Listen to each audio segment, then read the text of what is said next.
Well, good afternoon, everybody, and welcome to Andrelczyk Amusement Academy number 11. Today we are looking at record-breaking length, so coasters with some of the longer lengths in the world. So we'll pick a variety of coasters to take a look at. If you've never been to one of these streams, I am a real-life theme park designer who likes to build in our CT2 and talk about how to build realistic coasters and rides and all sorts of other fun stuff. So, thank you for joining. If this is your first time, or if you're coming back, then welcome back. So as we typically do, we are going to pick 9 different coasters here, and we're going to go through those. We might have some extras on the way also, just depending on how things go. So let us kind of jump into it. So first of all, what prompted this this stream? And welcome in, guys. What prompted this stream was New Elements Grand Tour contest. We are in round 6, which is the final of the or the last of the regular rounds. The contest requirements for this round is to build a park theme to Chile, the country.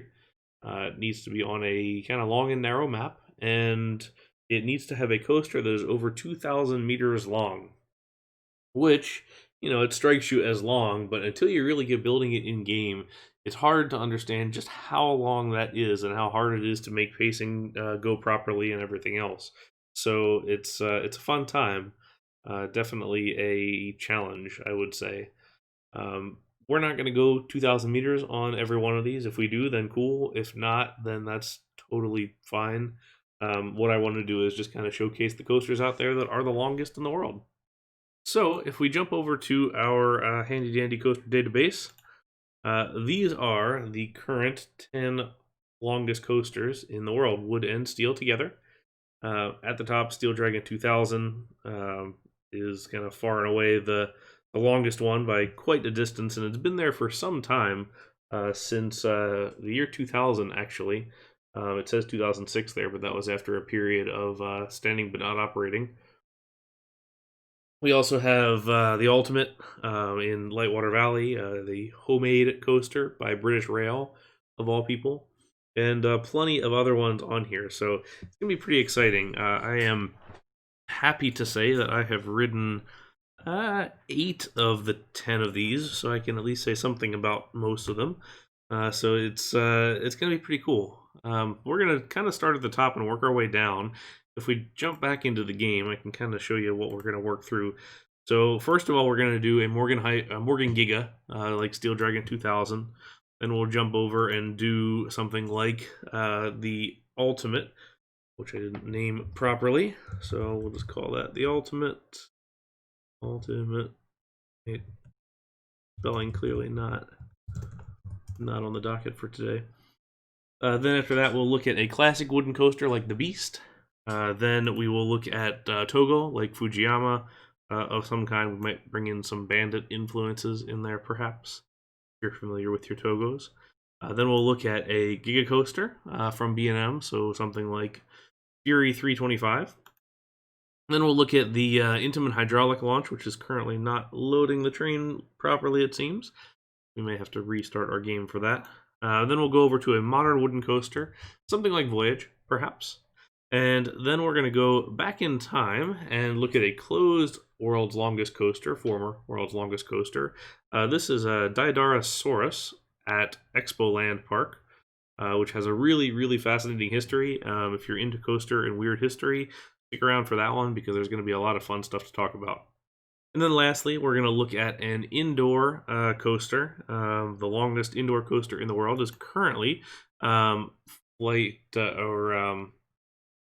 it's now called Crazy Bats at Fantasia-land. Temple of the Nighthawk is what I kind of consider it as. So, there we are. What's going on, AJ? Good to see you. Okay, so jump back one more time, and we will introduce our first candidate. This is Steel Dragon 2000. So like I said, this one opened in 2000. Took the record from Millennium Force, who had only had it for like 4 months. And it is the current world's longest coaster. And it's a beast. It is an absolute massive hypercoaster. It's pretty darn traditional, as it turns out. It's just a really big hill with a really big drop into a really big airtime hill, and a nice long turnaround, and then a ton of airtime hills, and on the way back. It originally opened with Morgan trains, for the Morgan coaster. It was retrofitted with B&M trains, of all people. Sit down, same harnesses as the B&M hypercoasters, but a 2x2 configuration rather than a 4x1. Here you can see those trains. They're run really well. These are the trains that I rode. Huge running wheels on these, so it's pretty impressive. And you can also see on some of these how many supports there are. This is built in a earthquake-prone area, as is most of Japan. So there are some real hefty supports. So I can keep showing you pictures, or we can come on for a ride. So let's jump over to this. I've stopped it kind of halfway up the lift hill just because the lift is so long, only to show this interesting feature here. So halfway up the lift hill, because the coaster is so tall and the lift hill is shallow enough that it's just such a long lift hill, there's actually 2 chains on the ride. So partway up, we transition from this chain on the right to this chain on the left, and the anti-rollback mechanism underneath switches. So the chain dog for the first portion becomes the anti-rollback for the second, and then it swaps on the other side. So let's start on up and take this.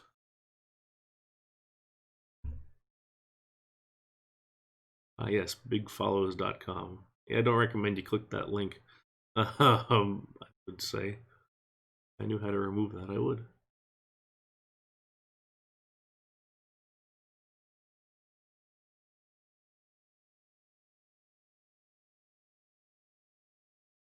Earthquake model would be interesting, entertaining. So this is a massive coaster, and this area of Japan is pretty darn flat. You're actually out next to the water, next to the ocean, and you can see for absolute miles if it's not totally cloudy and rainy, which is also a thing.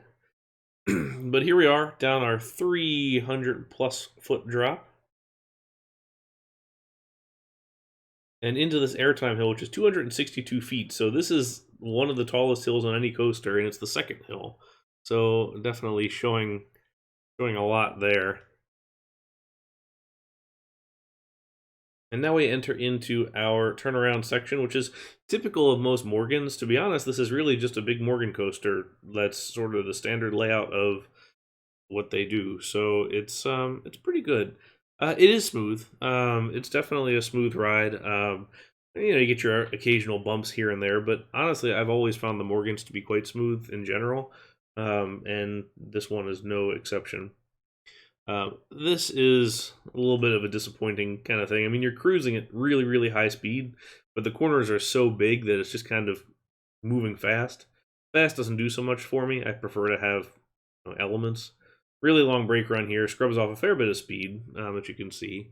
I would say it is better than Steel Force. I'd say it's better. This is not my favorite Morgan, but it's close. Mexico, Superman, Steel Eel, and then this one, as far as Morgans go. This is where it shines, though, is look at all these airtime hills. Just one after the other, no nonsense, no double ups, no double downs, just airtime hill after airtime hill into the long brake run. So I want to say there's like 7 or 8 airtime hills in a row on the return, which is pretty darn cool. It's definitely worth it. These are cool trains, actually. It's interesting. It's definitely a capacity drop for the park. Thank you to Purple Finale, by the way, for that POV. It's definitely a capacity drop for the ride, but it's not really a huge thing. I mean, it's still pumping trains through. All right, so let us get our Morgan Hyper Coaster. And we'll start way on the side of the map here, because I don't quite know how far we're going to go with this. So one of the things in RCT is that I find that height doesn't translate super well in the game. It's one of those things that if you build to the game unit that says you're at 300 feet, you are way taller than you need to be. Like, it's not a good look overall, I don't think. So I don't necessarily recommend that. I recommend going for something where the scale fits. Well, thank you, friggin' Brownie, for the subscription there with Prime. I love that username also. Yeah, that's the thing, is it's triangle airtime hills, because you end up with this where you have one steepness of steep track. I mean, you have your 30-degree angle, your 60-degree angle, and your 90. We're not going to use 90 because that wasn't what was going on here, but we are going to use the 60. So this is actually probably too small. I'm going to stop here.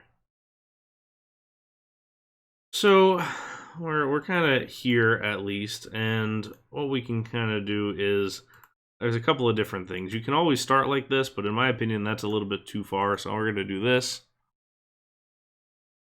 And a Magnum fan, I see.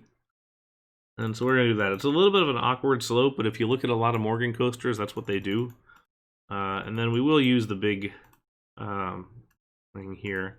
I'll put a space there just to give us some distance. All right, so we're up at 40 plus 42 here. We want to use up about all the speed. So that's 40, so we'll back up 1, and then we'll go here. You want floater. Morgans have some ejector occasionally on the far turnarounds, or on the kind of return runs, depending on how well the mid-course grabs. But on the whole, you're going to get just really extended floating airtime.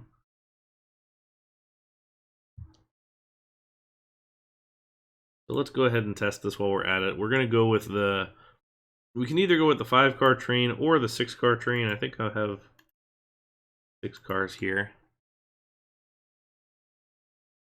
Yeah, this is about the max and about probably as tall as we're going to go. I don't really feel good about anything higher than that.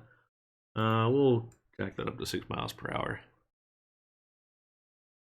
Yeah, I mean, this is huge, and I mean, you'll notice already just how far across the map we're going. I mean, you got to have the room for it if you're going to do it. All right, 36. We can either go to 36 or we can go 1 less. Let's see how it rolls through. The other challenge that you run into when you have height and when you have speed is cornering.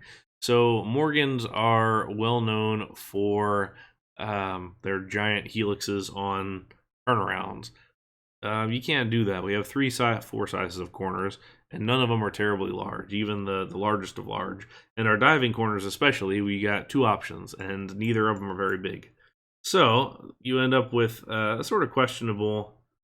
I mean, actually, that's a little bit slower than we like, so we're going to go back 1 and pull that out. We want it to visibly slow down, but you don't want it to creep. And now that we're at 32, we can do the same one at 32.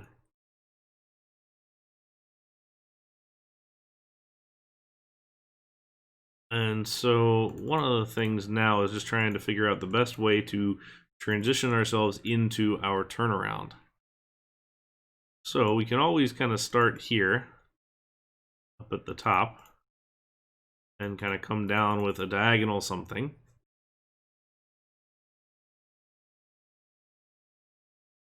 Yeah, I sure hope that the new save format can bring something like that. It's sorely needed, for sure. And then we'll go with kind of gigantic helix here. Ooh, boy, that's a little slow too. 16. Let's back that up again, which is fine actually. I'm okay with that.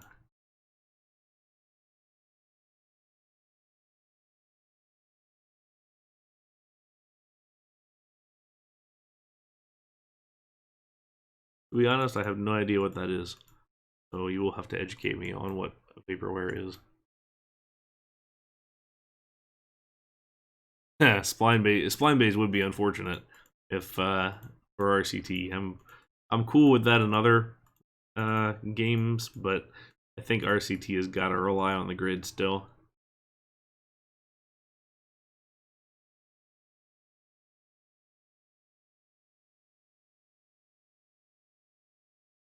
Ah, fun. All right, let's see if we can cross over.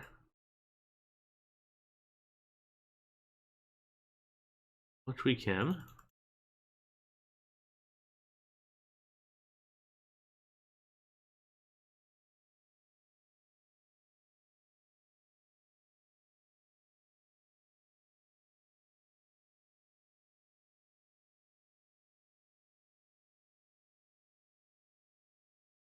Yeah, it's one of those things where I feel like we've all been hearing for so long about how the save format's coming, and I'm sure that I mean, I've seen tangible evidence of the progress that they've made. It's just always one of those things that it's a little hard to, you keep kind of hoping for it, and you think, all right, is it going to happen? Maybe, hopefully, but it's always hard to keep motivated sometimes when you just, it's not, it's been however long, and now we're here. All right. So just trying to figure out ways to not make these drops look super square, as this one is wont to do at the moment.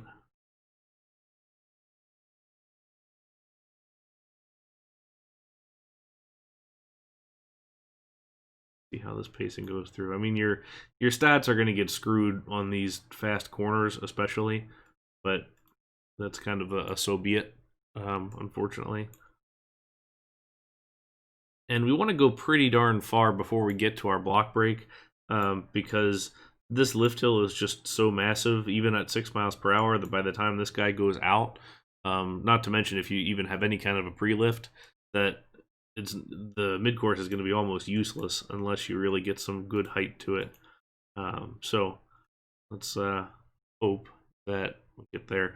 At Red Play, it is not a recreation, but we are definitely doing something that is pretty heavily inspired by Steel Dragon 2000.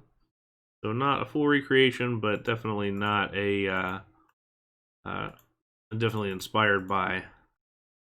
All right, then kind of the last little bit here is we just had a lot of speed hills, so we're gonna come back with a couple of those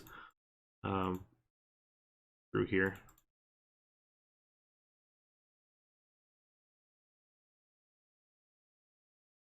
And one of the things that was cool about Steel Dragon is just how well the whole thing worked through the kind of through the different areas, like all the really heavy columns and everything. The ride just cruises right through those, and it looks great. All right, so we're actually pretty close to where we want to be, but I'm going to back this up real quick.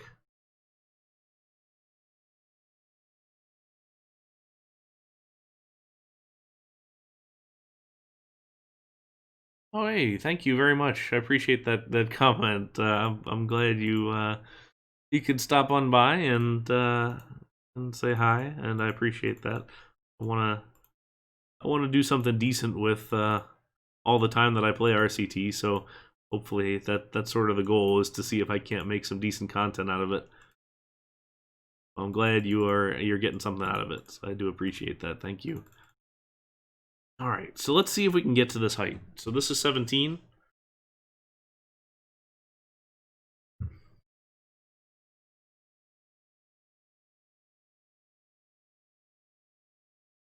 We're still cruising at 50, which is not too bad. All right. That is a little slower than we probably want it to be, so we're going to get rid of this steep slope and then just go into this, which is going to get us a couple more, which is not too bad. Well, I'm glad it's the highlight of your week. That's very flattering. Thank you. It's one of those things where I sometimes dread putting it together just because I know it's a 4-hour commitment in the middle of the Saturday, but I can't say I ever have had a bad time doing these. I mean, I like to talk about coasters, so it's a good time. All right, so come on, coaster. Let's take a look and see where our speed is before I get too far. All right. No worries. Well, good luck on your RPG tonight. That sounds like a good time. Yeah, enjoy your lurk. All right. 23. That feels all right. That feels good. So we're going to make a slightly longer than necessary brake run. Totally fine. And now we'll come off of this, drop down, and we have our drop off of our hill here. All right, there you go. Long stream. That's the challenge, I suppose, is the length of these is sometimes quite a bit. All right, actually, let's see here. So we're at 15. We're not going to get up to 13. I don't think that's happening.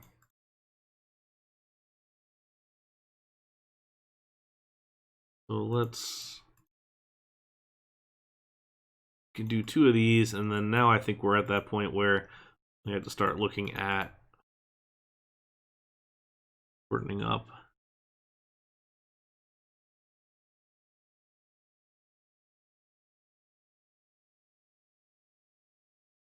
And you can always use the straight pieces where needed.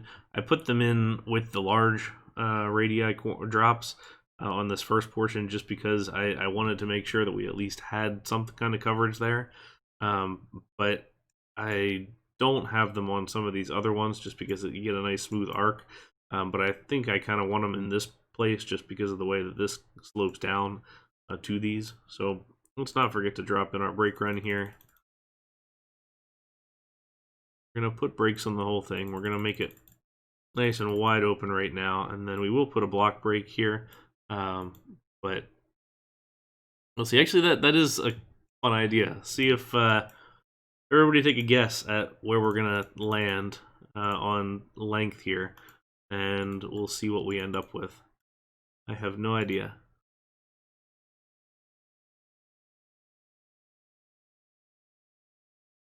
All right, we have 21, 28, 1700.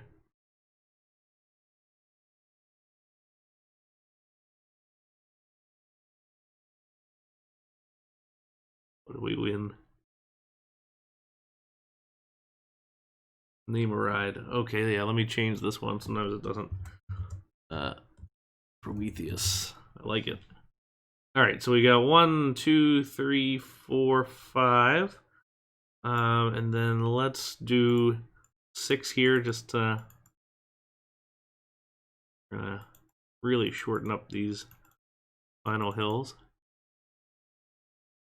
I think a tunnel would be neat on this one just to have the tunnel in here.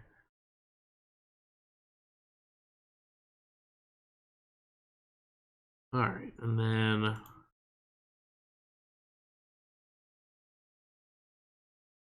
this will take us up into the brake run. So we got what 1, 2, 3, 4, 5. Not too bad. Only 5 though. Not awful. We could always finish with like a something here. Let's do that. To really give them their money's worth. This is not quite as typical of a Morgan, but can't.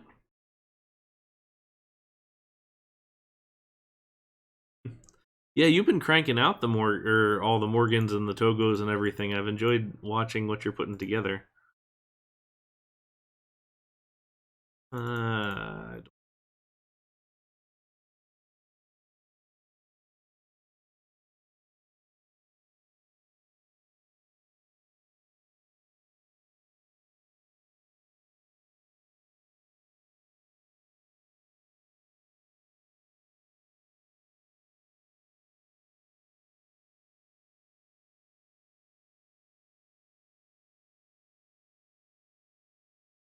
It's not best practice to align hills and valleys. I think it just looks nice, so I do sometimes.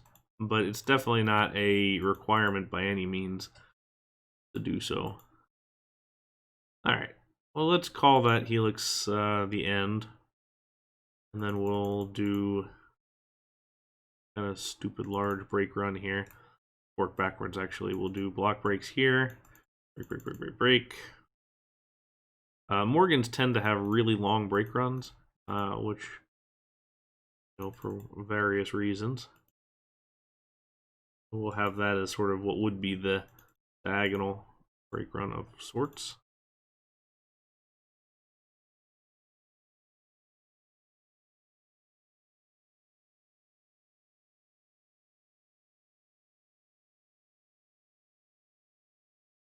All right.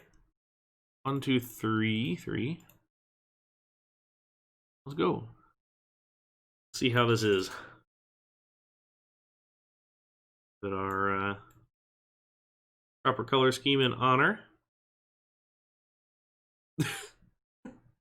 One of these days I'll do a shoestring stream and it's going to be awful and boring and mostly me swearing at the computer.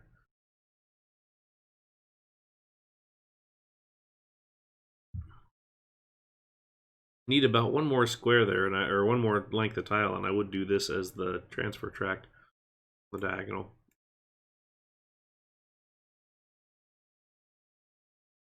The 5 mile an hour or 6 mile an hour lift hill may actually be a little bit too much, depending on how things go.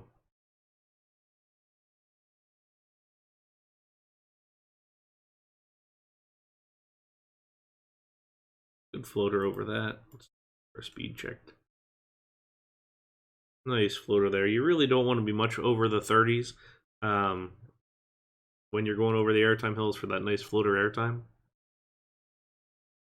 So we have our inclined helix there that we tried our best not to make look totally square. All right, and then we almost stop it on the brakes for the block brake. If you don't like that, just put a piece of chain lift beforehand. It's a little bit cheating, but not too bad. Okay, we're good on the blocks here. This is almost going to be home by the time he's off. Get some nice airtime there at the end. And we're at 38 right now, which is actually not that bad. So we're going to cruise in at 26, and that feels about right. That doesn't feel overly bad. Improvising is fair because it is in a proper world, and if we had the ability to adjust block brakes, it wouldn't be an issue. All right, so the winner is 6,654 feet. What is, somebody convert that to meters for me? I think AJ might be closest.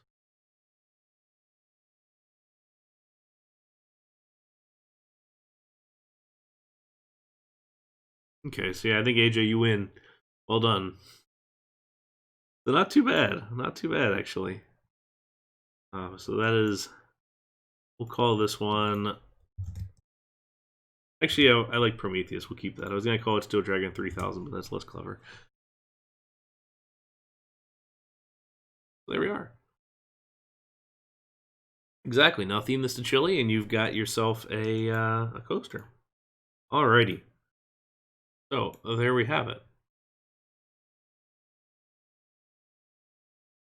Yeah, I figured if nobody else converted it for me, then I would just convert the thing to metric. But all right. So let's jump back and oh yeah, you're right. Tunnel. We're gonna do the cheap tunnel this time. Water slide for days. All right.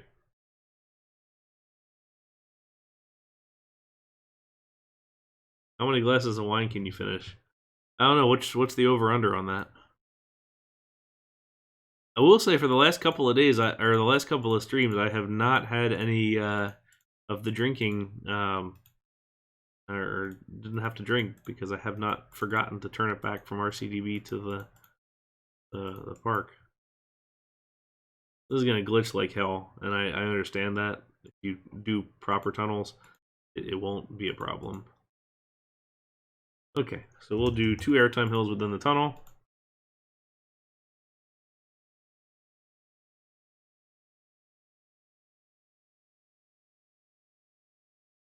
And if you want to do other stuff, do like you can do Ultra Twister or whatever else.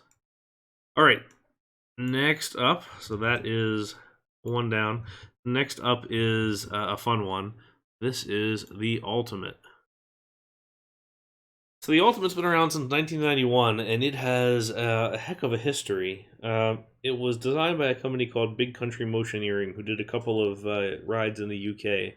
But it was built in-house with engineers from British Railways overseeing the construction. they modified a couple of track corners and banking, and bought the track direct from a company, and it runs a absolutely massive 10-car train. So it's pretty wild. We will watch a POV of this one just because it's just totally insane. It's one of these that just goes way out and comes back. If you played the original RCT scenarios, this is Katie's World. This is what that park was based off of, and the coaster is Storm in that. So they did a not super faithful recreation, but a smaller variety of it.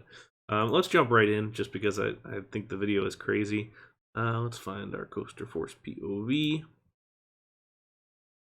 As always, thank you to Coaster Force for the videos. I used to work for Coaster Force, so I definitely enjoy their content. Alrighty. So this is a different one, and it's interesting because you can kind of count the chain lifts too. So there's one little kind of booster lift right here in the middle before we get off onto our second one.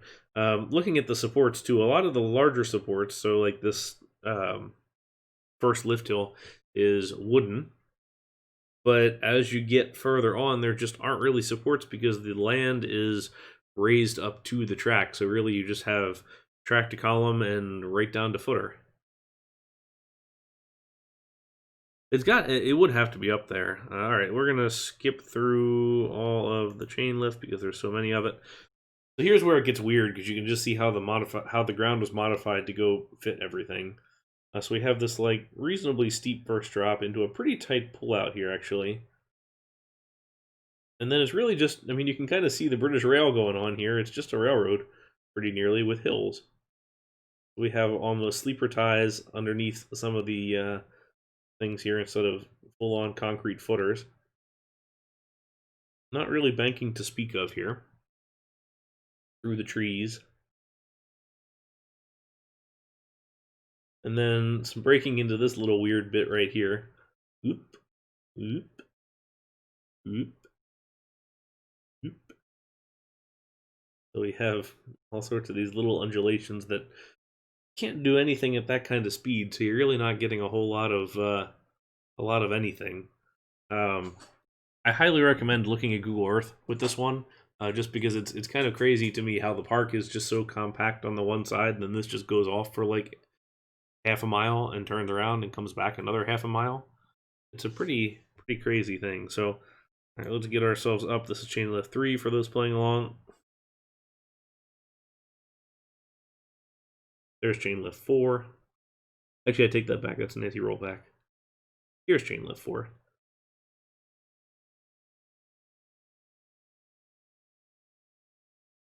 So here's where it gets really wild. That first bit was relatively tame, as it were, but the second half kind of turns it up a notch, at least in the beginning, mostly due to the lack of engineering, I would say. The amount of corners and other things that just aren't banked and taken at relatively extreme speeds. Chain lift number 5.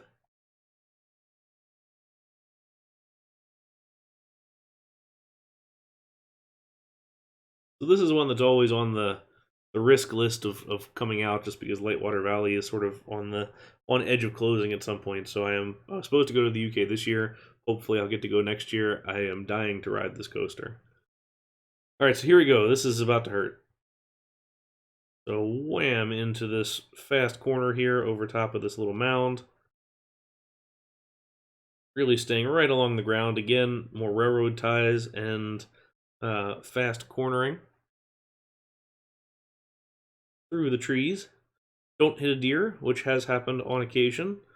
Probably much to the surprise of the front seat riders. Come back with a little something extra after that. Now we take a breather here for a minute as we try and get on back home with the speed that we gained. Mound of airtime hill in there for good measure. Still cruising at a pretty good pace here, actually.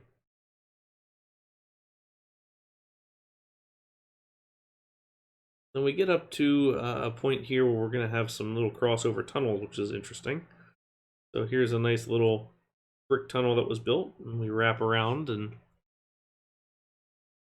come over top of those tunnels. Drop right on back down through the other hole. We pop out the other end with not a whole lot of speed. Probably don't even need this banking at the moment, but you can see the park again, so now we're back to civilization as we creep and creep and creep along. And we're nearly there. So we meet a mysterious piece of quad rail track, hit chain lift number 6. And there we are. We look at Katie's Row. Actually, yeah, that would be good. Let's do that. So there we are, back into the station and home. So quite the adventure, as it were. All right, let's save this real quick.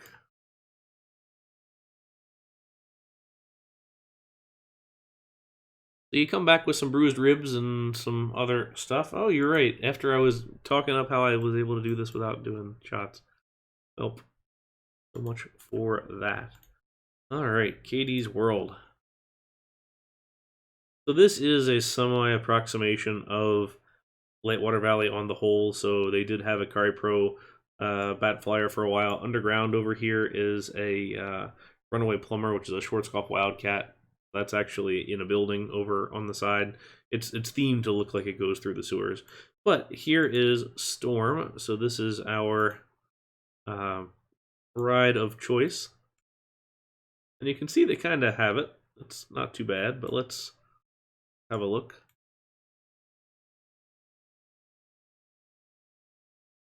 The 2 lift hills definitely help you get the distance. They're not exactly large lift hills by any means. The first one's 102 feet, and the second one is 107 feet. So it doesn't get you a whole lot, but it does get you 7,400 feet worth of track. There we are, right into the second lift hill. A lot of these early scenarios and things have some level of precedent from, you know, some things here and there. It's not exactly a one-for-one by any means, but this was the most obviously pulled from. So here's this portion where we have our nice curves kind of back and forth here, which relatively accurate. They did get this tunnel correct right here.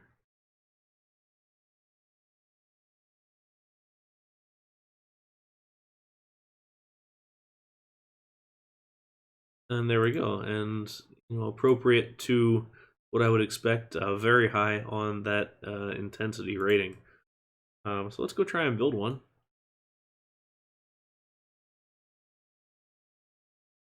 Lake compounds. I'm trying to think. Did it have Boulder Dash in it and everything? I remember Mel's World was supposed to be based off of something. They did forget the White Giga Coaster track. Let's see here. So the question is, what kind of track do we use? I'm gonna say junior coaster track, maybe. It's tubular steel, not flat steel though, so why don't we go with mini coaster?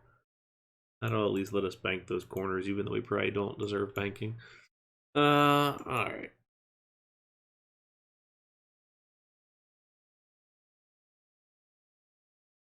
Okay, so we'll start this. I'll have to go look back at Rainbow Summit then. Alright. So we are going to go ahead and use the mine train. So I guess we won't use banking after all, since we don't want this to look stupid. With 10-car trains, which is substantial, but that's what the real thing uses. It's a maximum capacity of 38, which is just obscene.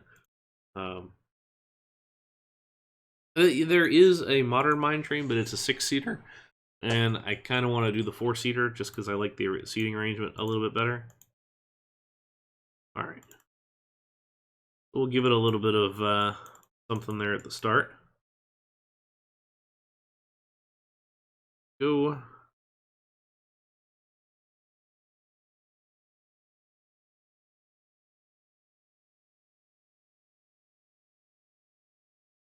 And I almost just want to, you know, when you look at this, I almost just want to pull it out just like this, because I think the real one feels like that to me. rather than, you know, doing our standard smooth pullout. The real thing feels very much like this is kind of what you're getting.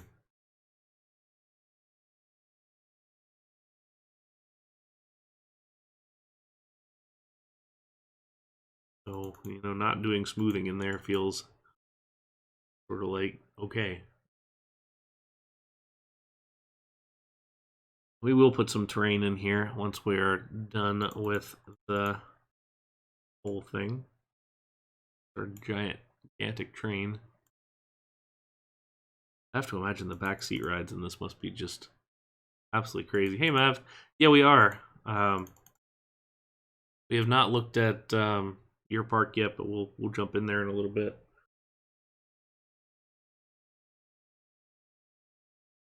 I think I do want a corner here.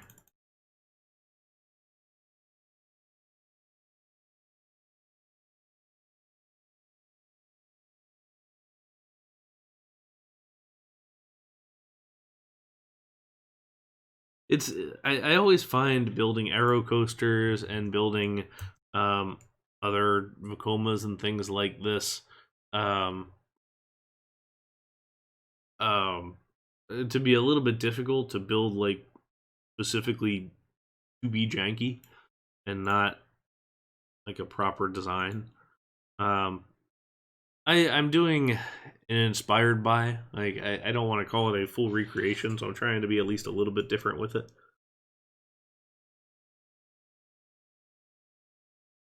We'll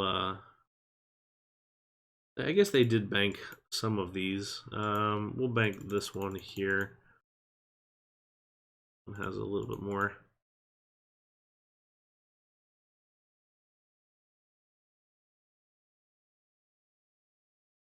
And trying to put up the flat sections. I mean, when it comes down to it, the landscaping is really what's going to make this what it is.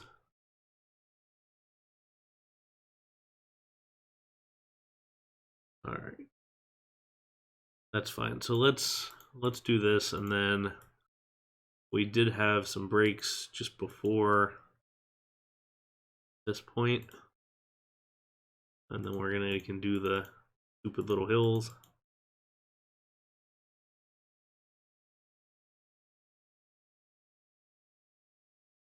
You almost want to do those the little flat to steep junior coaster.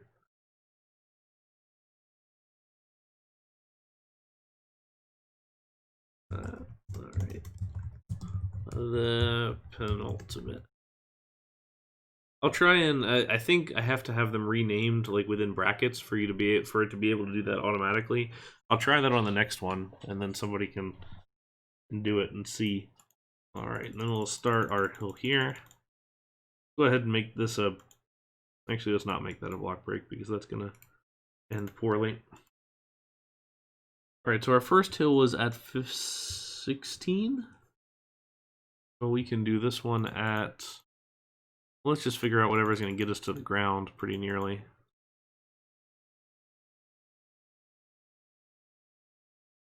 This is fine.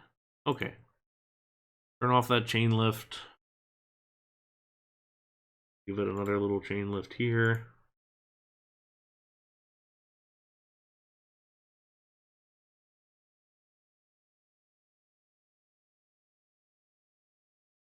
One more.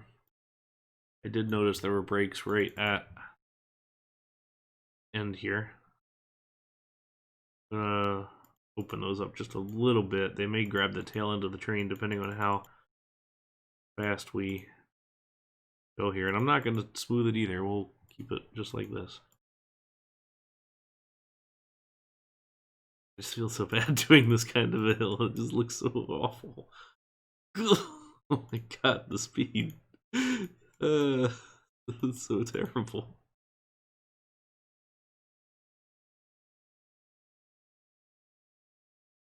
This is gonna hurt. Stats are gonna be so bad on this. I want to add another. I gotta add another one just because I can't be that mean.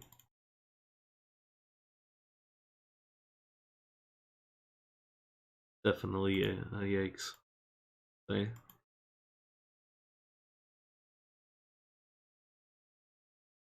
We'll do a twisted airtime hill. Why not?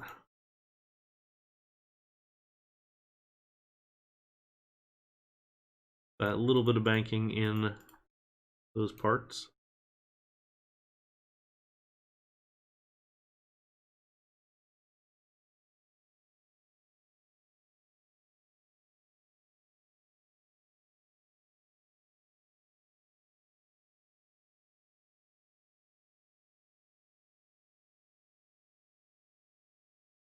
And what I'm trying to do right now is hedge my bets a little bit as far as speed goes, just to get us back, because we've got a little ways to go.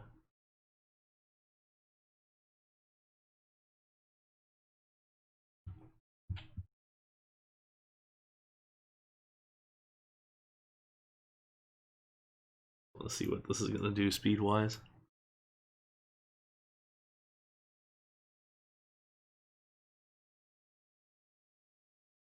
.48 miles per hour, yikes. It's going to hold its speed well, but it's going to have weird properties just because the train is so long.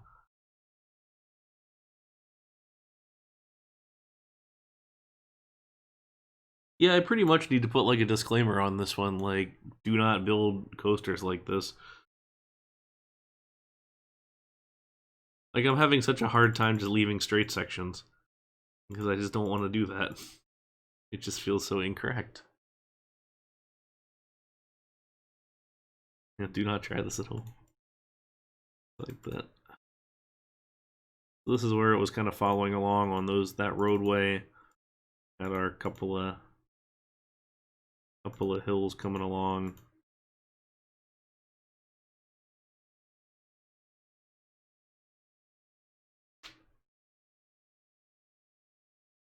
Train professional. We're going to interact ours just a little bit with the other one here. And say,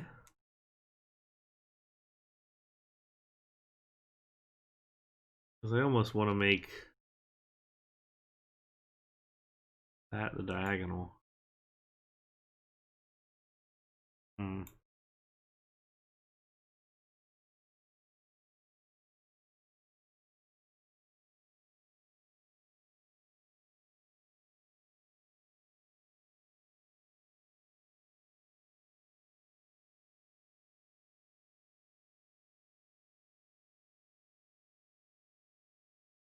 We'll kind of span ours across a little bit, I suppose.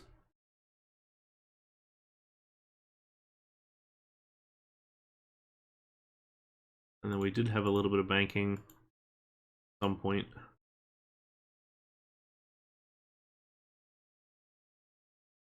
Sure.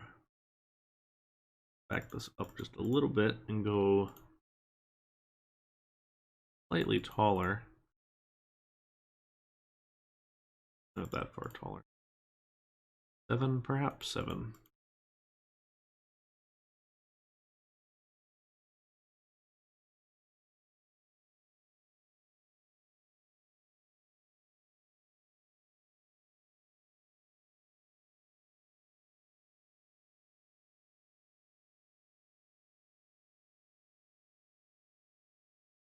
Oh, I'm through this, aren't I? One more, and then we'll fix that.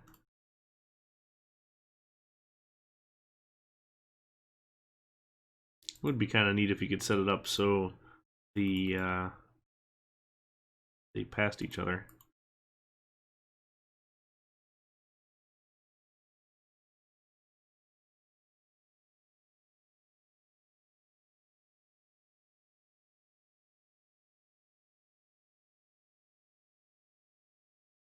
We'll call that our little like the tunnel moment that the real one had.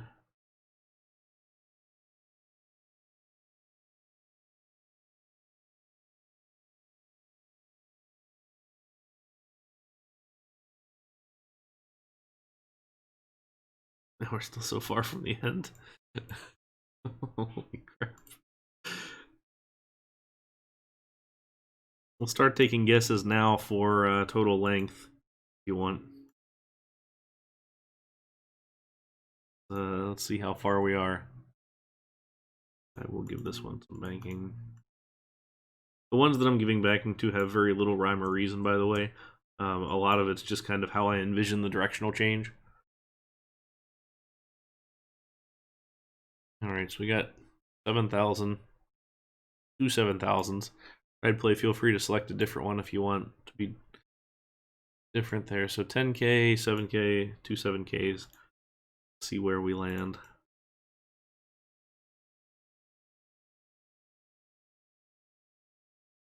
Alright, 7,500. Who's going to do the prices right? $1.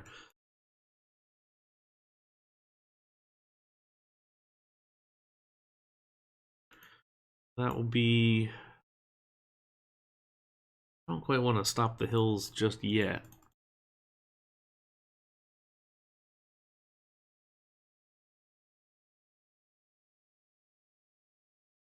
But 1.8K, well.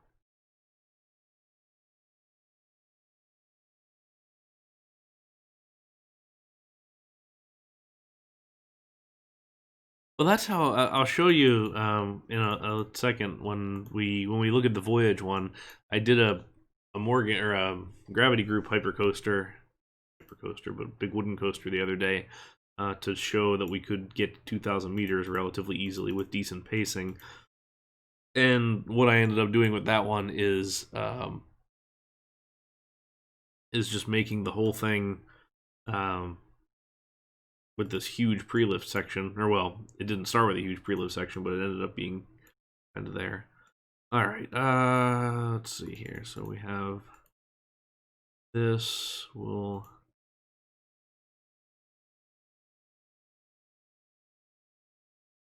it was almost in a valley at the end. I feel like I picked up the last little bit here.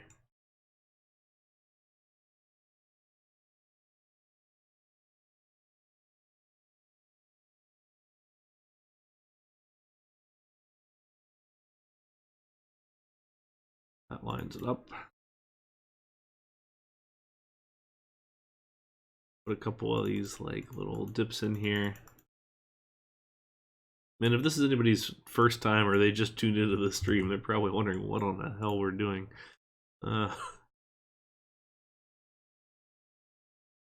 I'll put a block break here. I don't know if I can with the lift hill.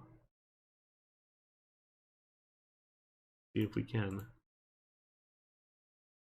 2 cars. Yeah. What's this do? What's the theme of this stream? Long coasters. Because New Element's doing a contest right now for that includes building a coaster over 2,000 meters long. So we're not necessarily going for all these to be 2,000, but I'm looking at some of the world's longest coasters and kind of doing it inspired by in the game.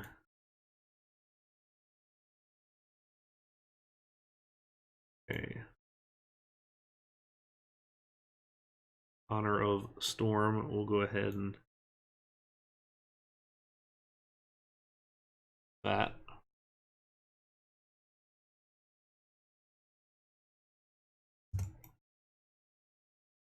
And well, we wait for this to get up the lift hill.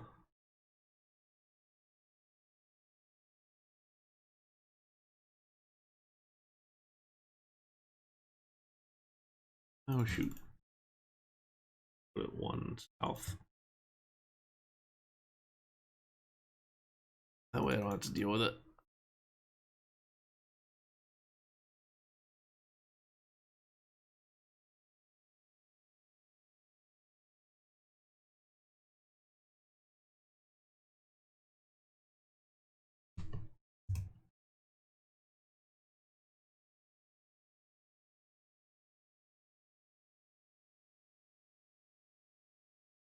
Like I said, the 10-car train should hold a fair bit of speed just with the mass of the train and because it's gigantic. If we did this with a 4-car train, this wouldn't be making it home, I don't think.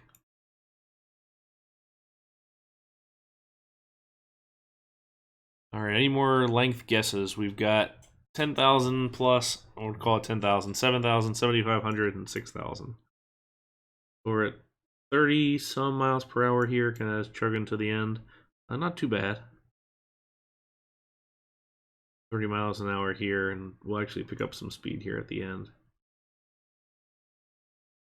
To the point where that lift is not... Once we look at the length, we're going to have to do this. All right, and then 7,341. All right, you're going to retract and go 8,000. All right. Only 5,500 feet. That's actually really surprising. That's really surprising.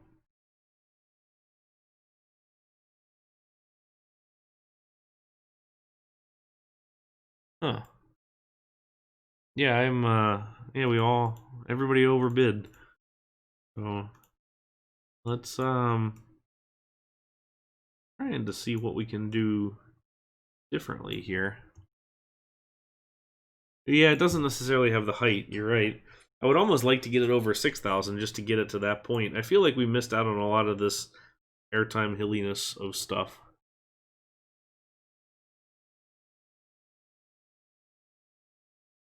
Tunnel. I think this would be the tunnel. I would just do it with theming of some kind. I kind of want to redo... Let's do a little bit more. Just because I'm not totally satisfied with that.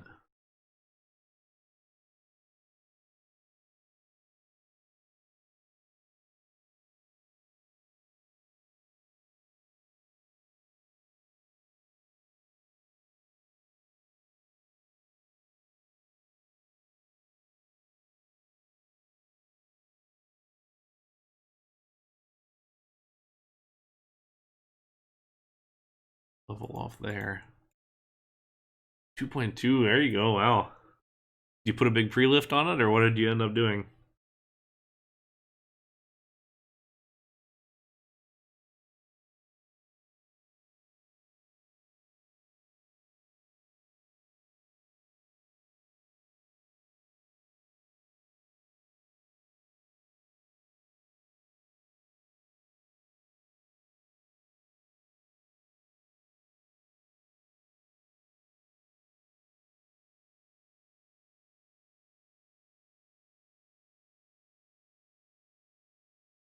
Let's come back on itself. I kind of don't like to do the same element trope a couple of times, like this flat to diving and then diving up to flat, but same thing here. But I'm okay with that because we're kind of doing the same deal here.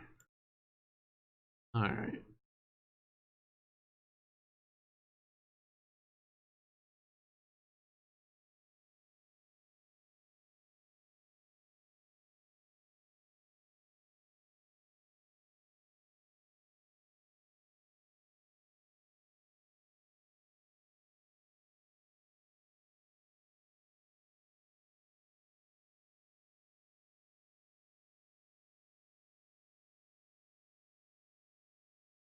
Nice.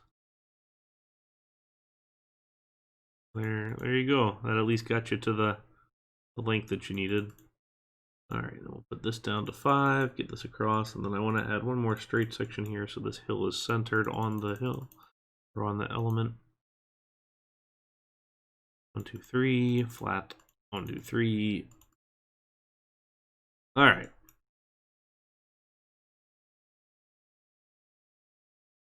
And in this last bit,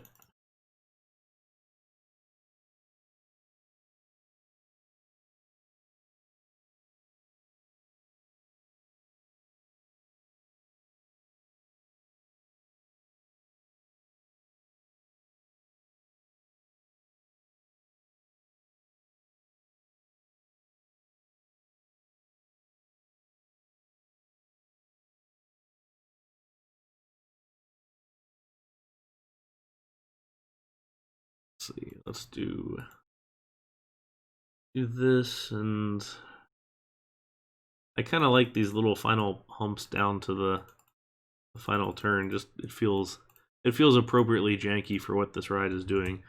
And you know what? We can also trying to remember if Ultimate has a... I want to say it's got an unload station, actually.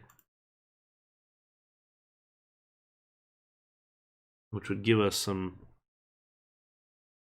huge amount of space for that. Let's do that. Just because while we're at it, we're gonna do this.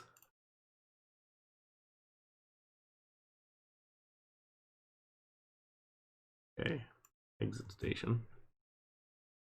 Rid of that.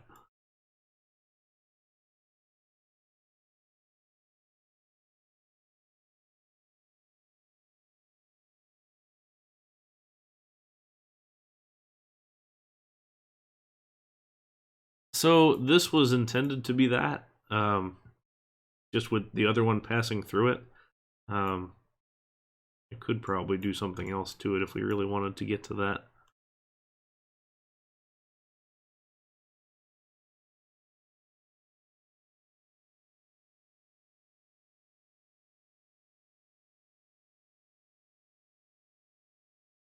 We'll go a flat one here because, you know, long ago we stopped caring. Okay. Then we'll put this one like this. All right. An unnecessary amount of station track. No brake run to speak of.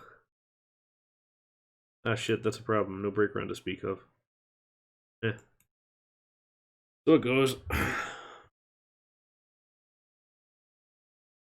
I'll replace that later on. Yeah, look at it go. I'm sure it'll be fine. All right, let's get back on our... oh.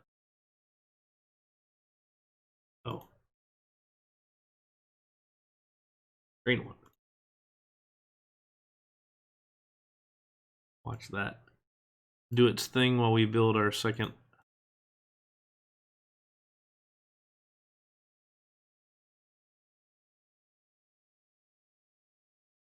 Wooden track.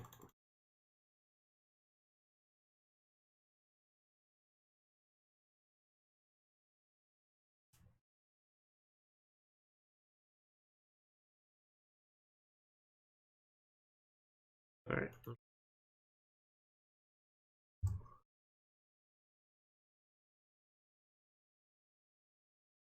Snakes nicely through there. It doesn't quite have the manic pace that some of the other ones do, and I think part of that is the length of the train. It doesn't necessarily help, as it's still reacting to some of these hills, but I don't mind it. It's a little more sedate. I kind of feel like maybe we should have used up more of the speed in the beginning and then ended it with a little more disappointment, because we still have some pretty darn good pace here for the end. It would be something, like Zyra said, to adjust the mass on it, because that last lift hill is totally unnecessary, but whatever. Lift is slow enough. All right, let's see how we did this time.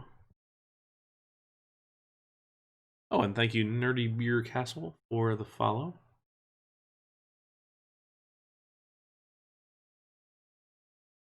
All right, 5,948. So not 6,000, not quite, but that's close enough.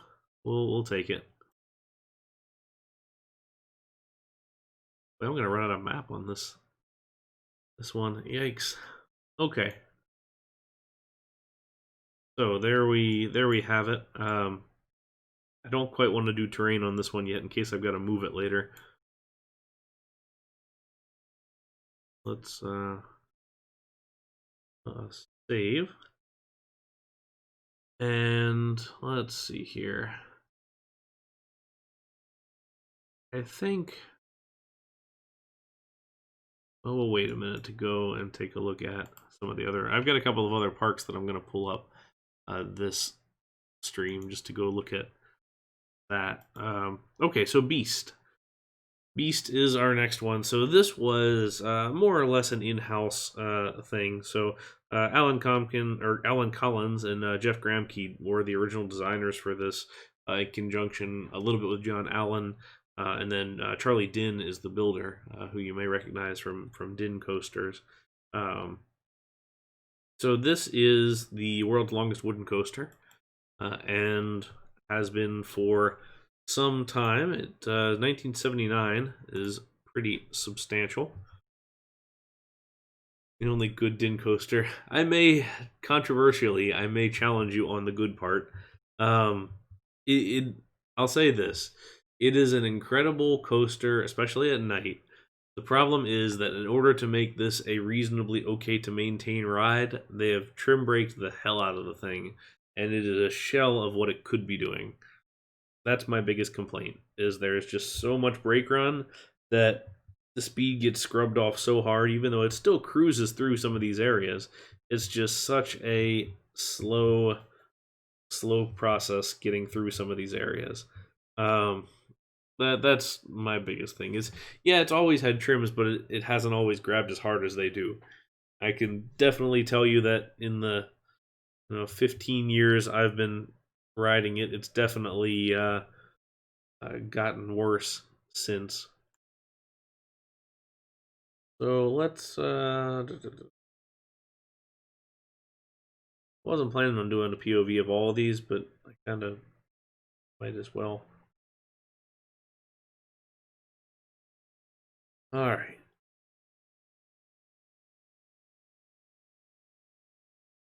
So this is a monster. I did think about doing Son of Beast also, and if we have time at the end, we might. But I think for now we're gonna go there. RIP Vortex over here. Did anybody get their $200 piece of rail?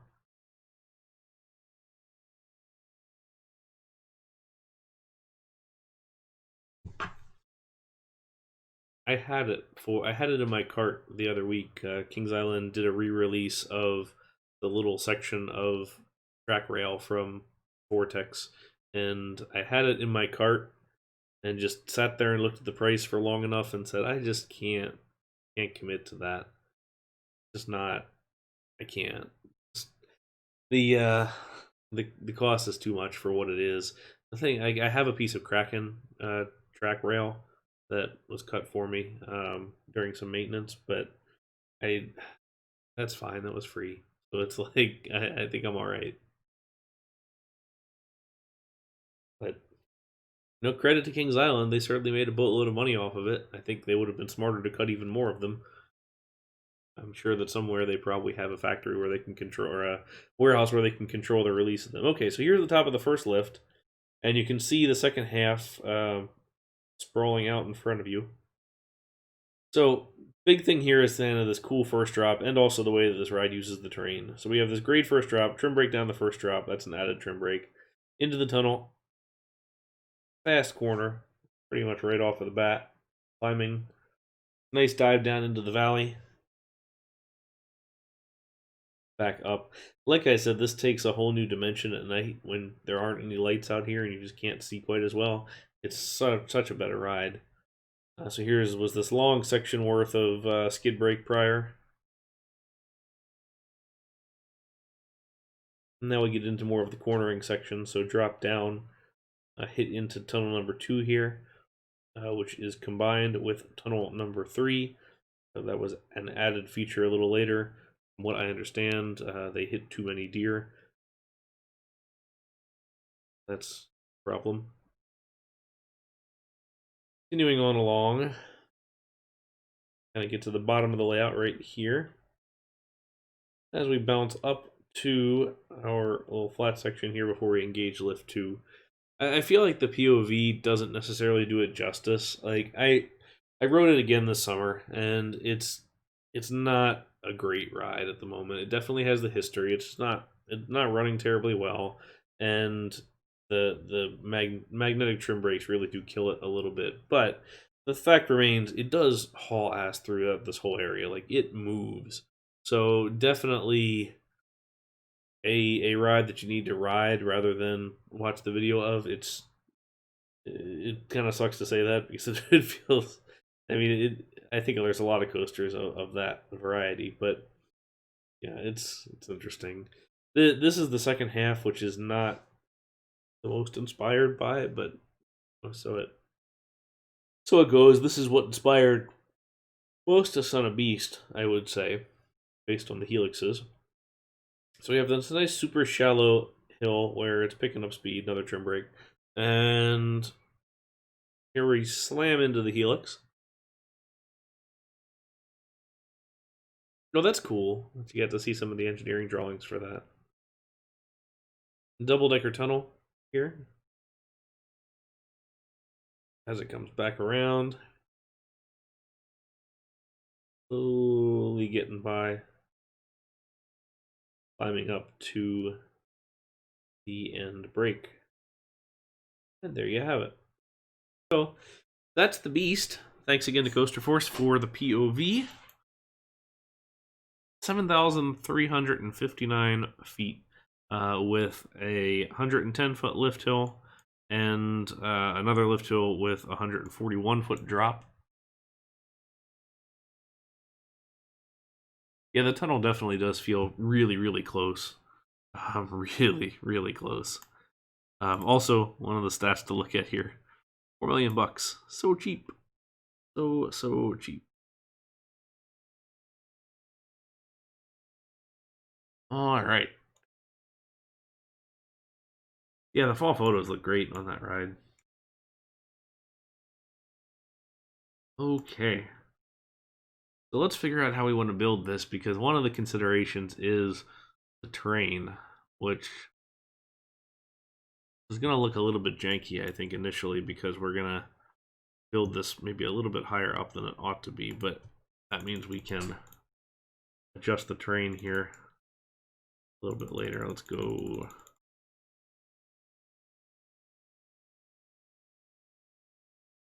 this down. We're going to use the 6-seater wooden PTC trains. Originally, they had 4-seater PTC trains, which couldn't quite flex through the corner, so they were replaced pretty early on. One more. Yeah, originally the whole pre-lift section was fully over water, which I think is kind of neat. And this was a big pre-lift section. So we're going to do the same.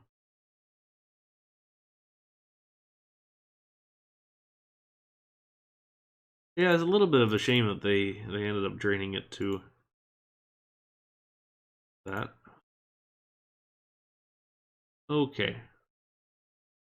And then before we finish, we're going to make, what is this? 1, 2, 3, 4, 5, 6, 7. All right. 1, 2, 3, 4, 5, 6, 7. 1, 2, 3, 4, 5, 6, 7. 1, 2, 3, 4, 5, 6, 7. It'll be the start of the brake run. Won't be the whole thing.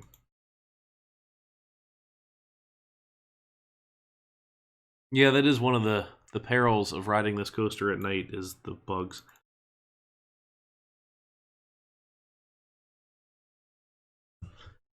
Alright, so we'll build this, we'll see how the landscaping goes, or we'll see how it fits. Maybe I'll save it and move it to the corner so that I know I'm not going to have to move it again, and then we can properly terrain this.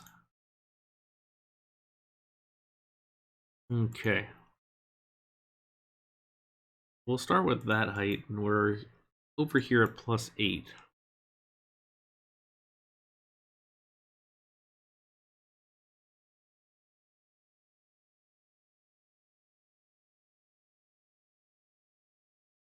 And then we're going to go through that little tunnel of sorts.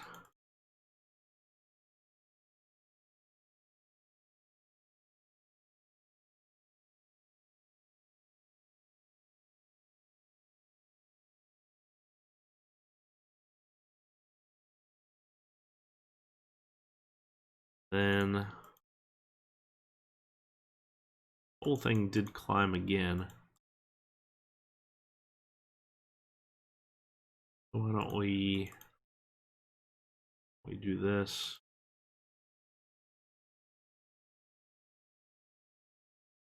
I'm gonna do something a little bit different, but let's go back this way.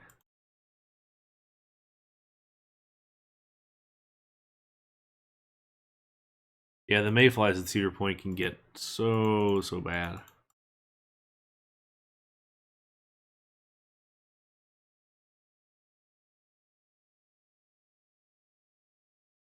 Okay.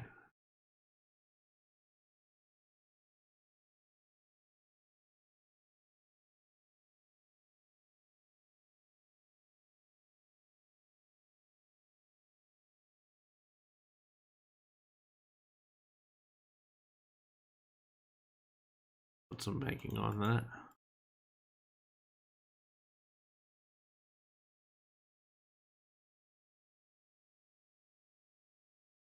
We probably do need the slow lift hill to get to the point, because they should theoretically be cresting the lift hills kind of sort of at the same time. Or, well, no, I disagree. They can be, but not. Ooh. Ooh, a lot of airtime over that, but that's not too bad.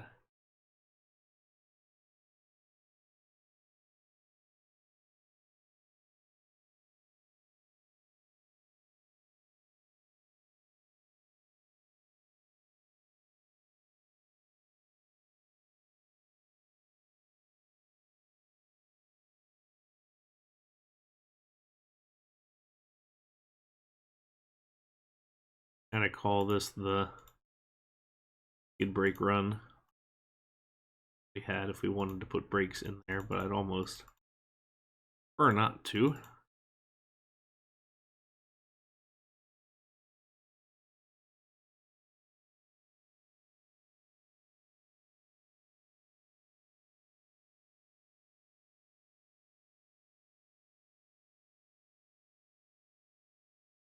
A little bit of hill here.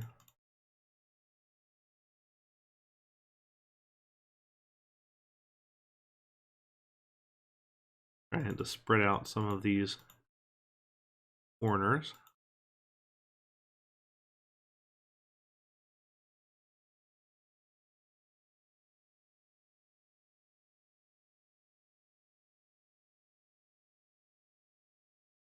One of the big things, and part of why this was the layout is so stretched out, as you can consider these were 4-bench trains initially, so they were really long.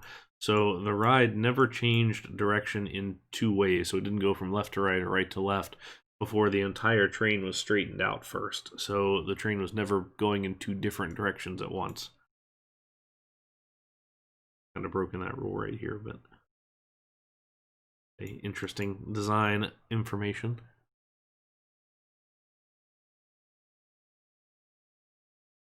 And that would be your first tunnel there, I suppose.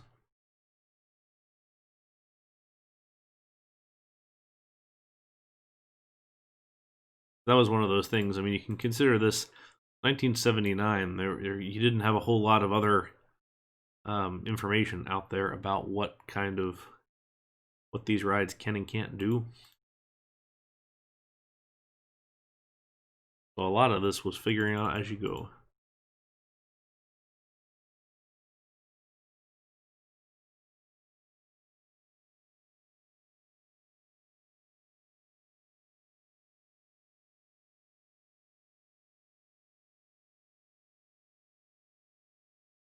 And that actually kind of lines up how I'm interested in doing it.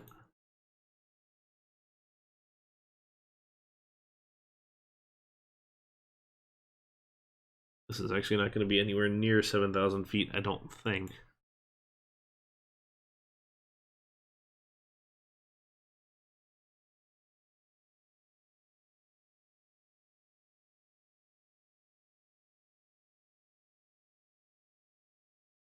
That's the other thing that I wanted to do, is pay attention to how, if we figure, oops, grab alt color scheme 1. We figure this is tunnel, this is tunnel. So we'll do 2 separate, like the original was.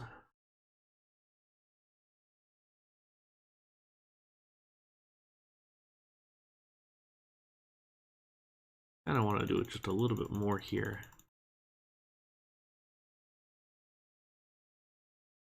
I like the idea of having this cross over and then back under. See quickly what the speed is. 40 miles per hour. So let's go ahead and put in some brakes at 40 miles per hour. And we'll cut this last one to 36. Trim off just a little bit.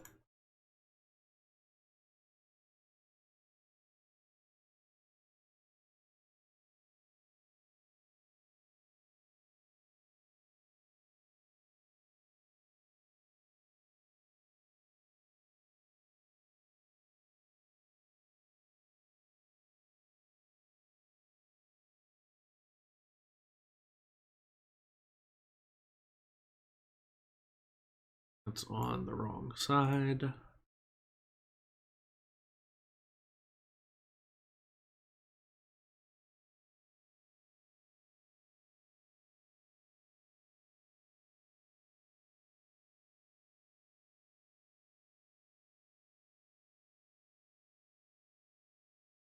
I don't think I want to cross over because I need to get this closer in.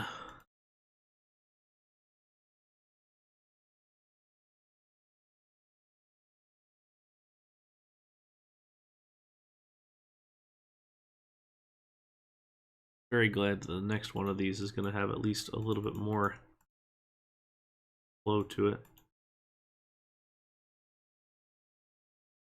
We don't want to have corners like that.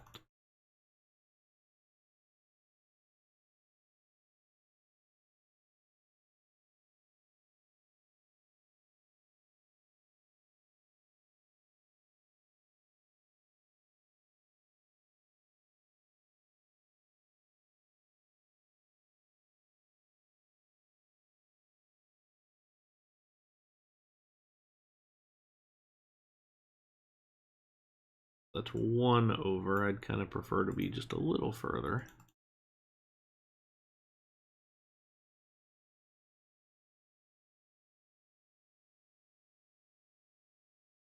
Call it that. The unfortunate thing with a lot of these coasters is that it's really about flow in general, and that's what I will always preach as far as, you know, coaster building goes, and this has nothing to do with flow. Like that's my biggest thing. I mean, this is just terrain following, kind of figuring out where you can go and making the best of it.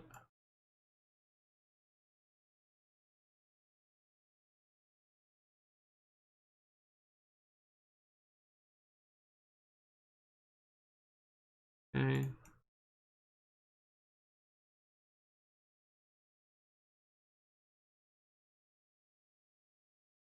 Trying to kind of pinpoint exactly where I want this turn to be. Then I'll adjust the lift hill accordingly. I wanted to go over top of the tunnel like the real thing. There we go. There. Delete all this.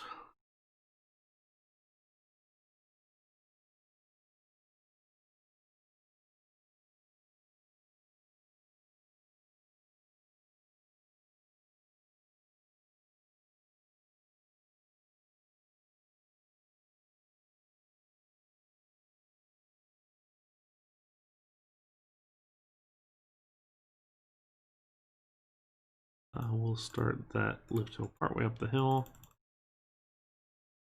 Give this just a little dip.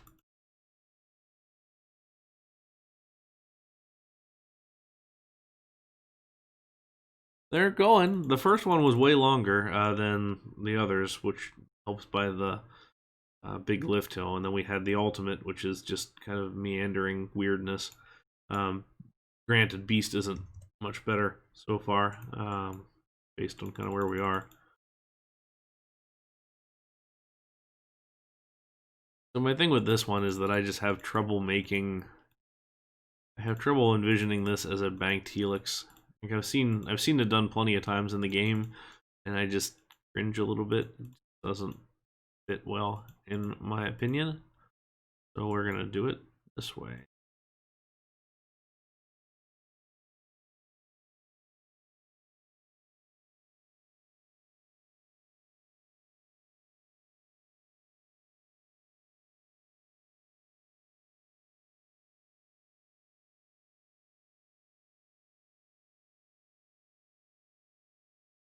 Let's keep it like this. This is incidentally how I would do the big helixes on like the Superman Ride of Steel type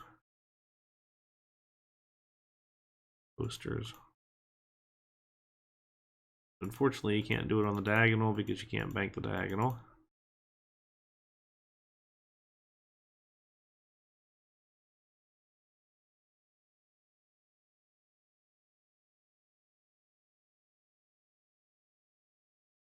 Yeah, that's a good thought. Get those straight sections banked. Actually, we're gonna hit this thing right here. We're not clear by any stretch. But you are right though, is this has kind of the weirdest banking on the way down as you kind of roll into this thing, and it's just I find myself bracing on the way down on this hill just because I know it's gonna suck and I know it's gonna really probably hurt. It always surprises me by how well it does take it, because I just don't expect that at all. But it's part of it anyway.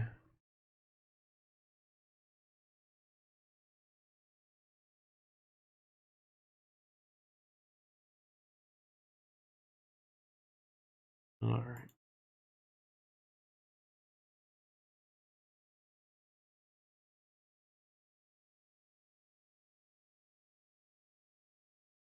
Yeah, it is weird. Like I will say that most recently, riding it this summer, it is not that painful through the hill.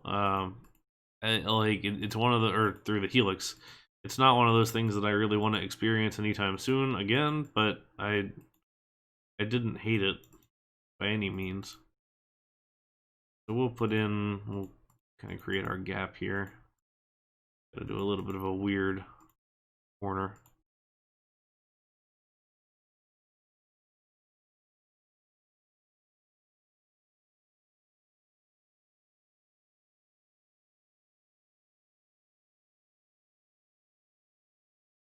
Yeah, I mean that's the trade-off in the game is it's just trying to figure out where you want it to end versus or how big you want the scale to be versus the what looks good in the game. I mean, it's definitely a very square look overall.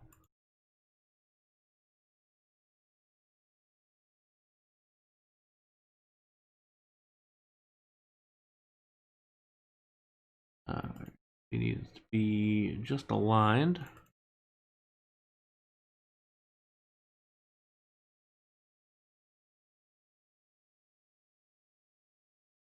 Drop our pull through here.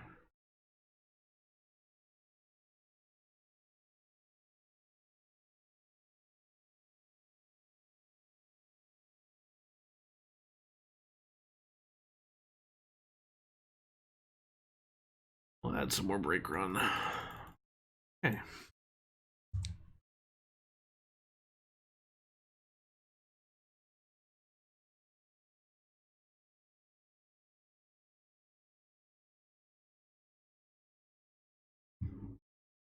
So not beast by any means, but something similar enough. We can adjust the terrain on this one too.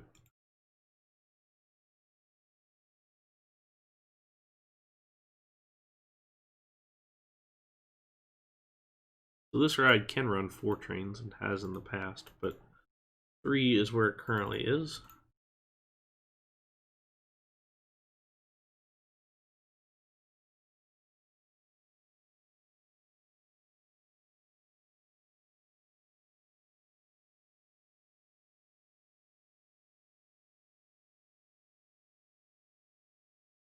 All right, yeah, take your guesses on this one. We got 6,500. Beauty in with the snipe. 6,501. 5,302. 5,000. I'm gonna go. All right, 1. Getting specific in here now. I'm a fan of the Price is Right rules. If you've never seen it, is best without going over. And then 4,000. All right, numbers will be locked as soon as we cross the second lift hill. Won't take any more of that. Got some pretty good speed here towards the end, and I feel like that's an appropriate speed to engage the second lift hill. Theming on this is easy. You just place a crap ton of trees. All right, get those final guesses in.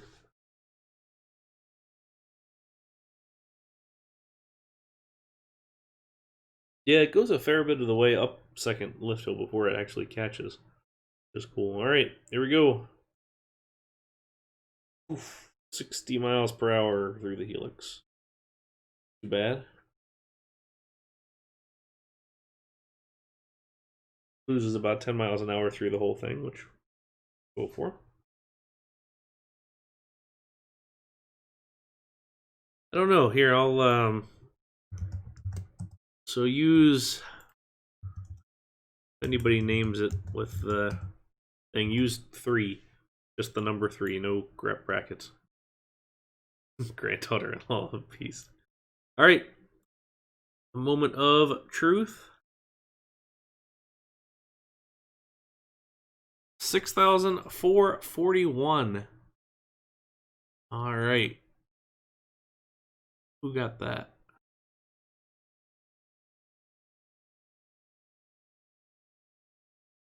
Okay, 6,441.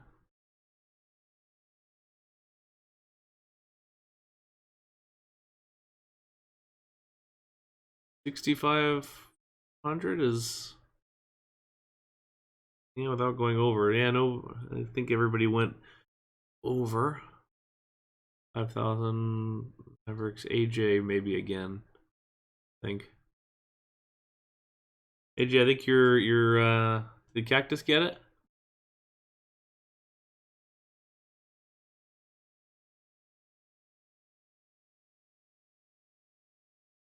Depends. Are we playing Price is Right rules or just closest in general?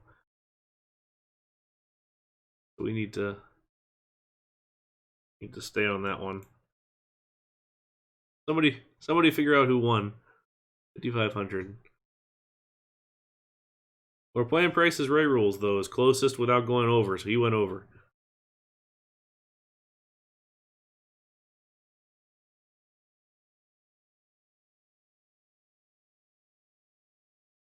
There we go. So not too bad. Definitely reasonably a long ride. Let's save this one as and move it. It'll let me save, which it's not.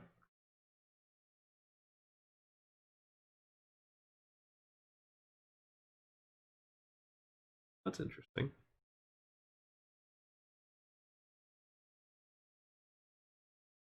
Huh. Interesting. Well, suppose then we will pass along. Alrighty. So classic wooden done. All right, number 4. I figured this one was going to take a long time, just based on how big these coasters are. We might push it right up to the 4 hours. All right, so I did this one before in a stream, and I was actually really happy with that layout then. I'm going to do another one like it, probably without looking at it, just because I think it's looking at the other one, just because that will at least make this a little bit better. So this is Fujiyama.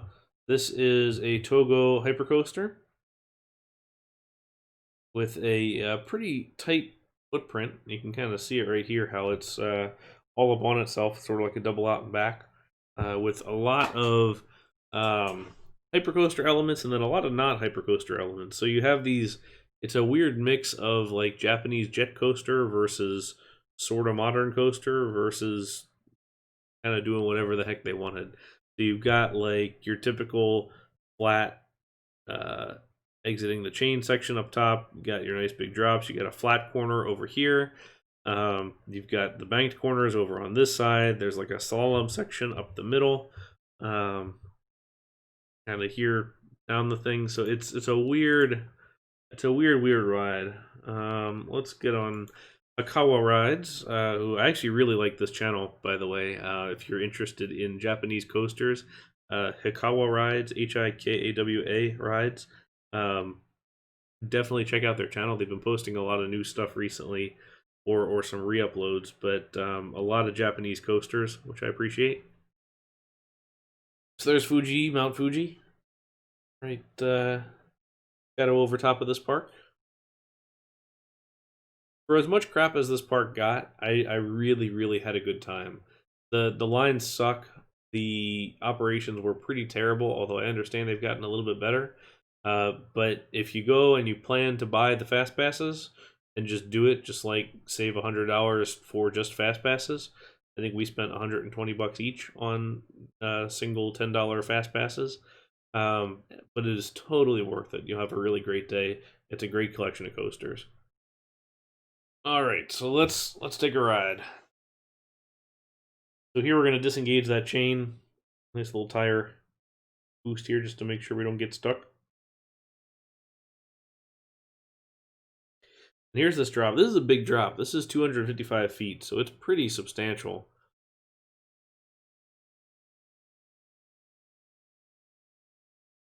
Up to our more or less flat corner. Nice little tire drive there. I'd probably say this isn't even more or less. This is flat. I don't know. I thought it was fine. I mean, it's just the lap bars. At least it doesn't have the over the shoulder anything. I enjoyed this one well enough. Nice airtime hill there on the diagonal. Now we have our banked turn. Well, yeah, that's the point. Nothing to hold on to. We have this weird course correction here into this kind of strange double up something or another. Dive down into this curve. A big straight drop. Well, it's not rough though, which is the nice thing. You kind of brace, like push off on either side and brace yourself a little bit, but it's not too bad.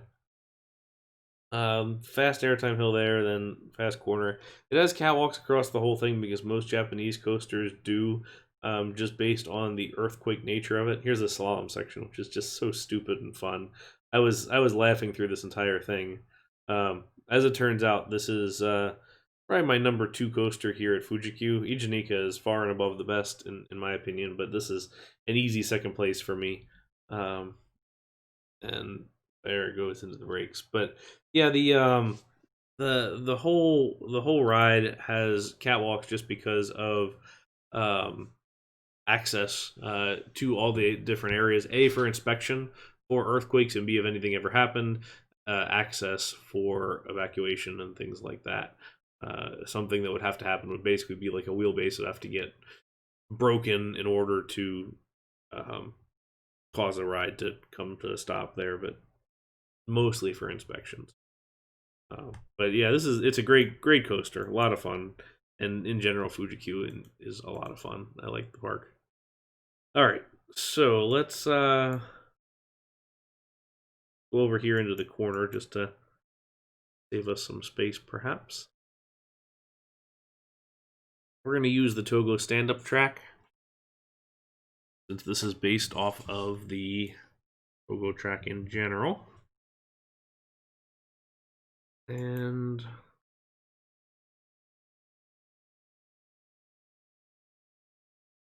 like a pretty tall lift hill to start, although let me first turn off our half height just so we don't accidentally something stupid.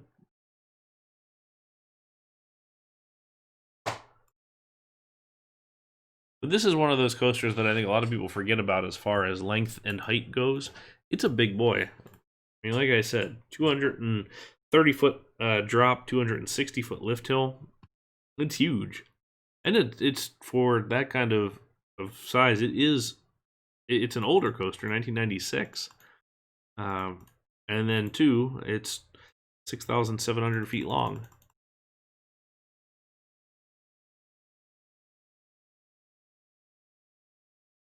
Okay.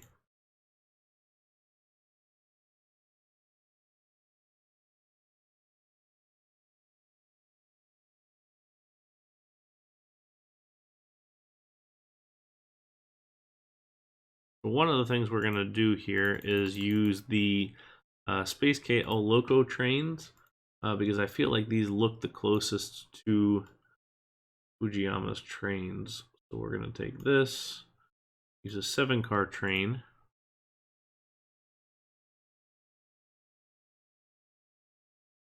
That's a nice long train. See how that goes.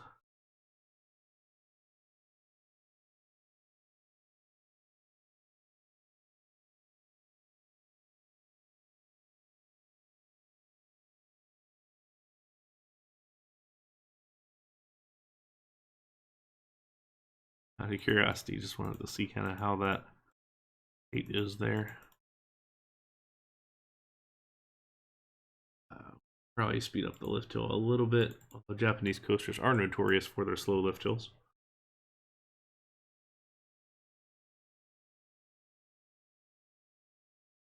Relatively certain this is going to be just a little bit too slow because the original one did take, or the real one does take it a little bit faster.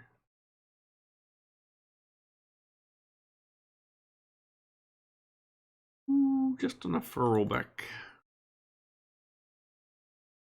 So, get rid of one of those. Flat. Yeah, it sure does. You gotta add the drive tires in there.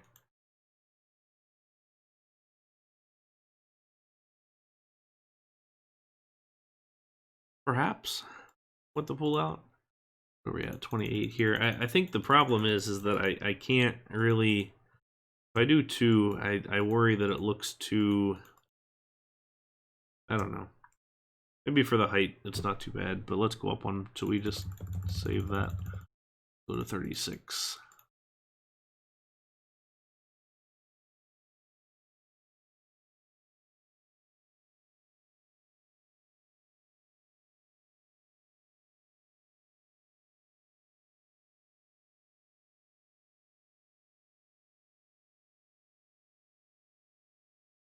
.1, not bad.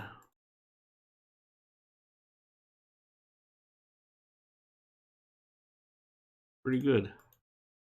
All right.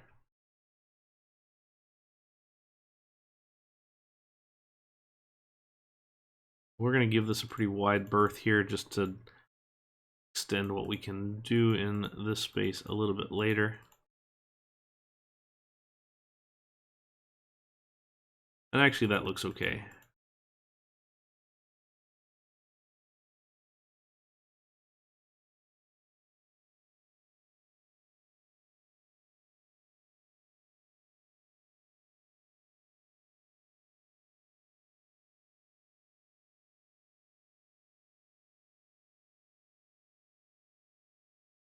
We'll give this a nice little airtime hill here.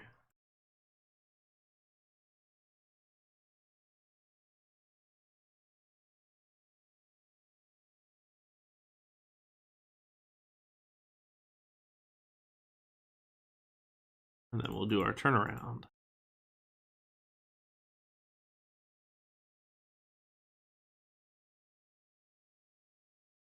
Which, see, that does work, going underneath the track. See what our speed looks like over this hill.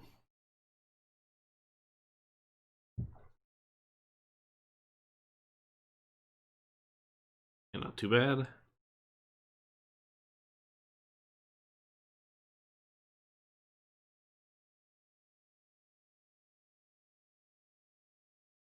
It may actually be a little bit slow over top of this. We kind of wanted to cruise through this space. So let's add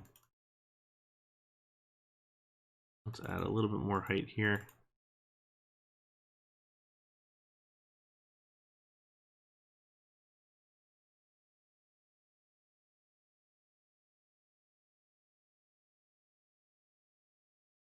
Give it a little bit more space and line up. Actually,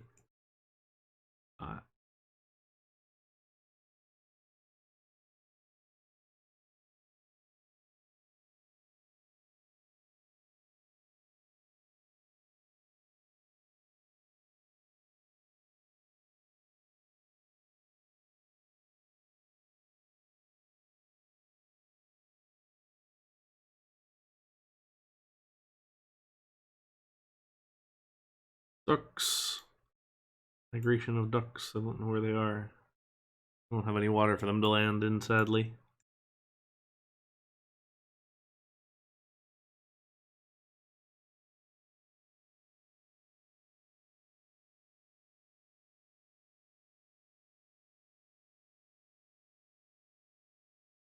Oh, shoot. A little bit not able to get that corner in there.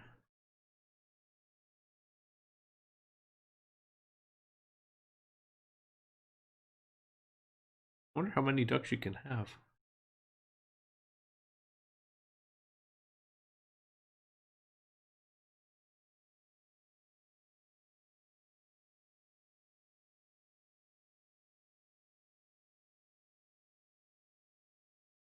Let's see here.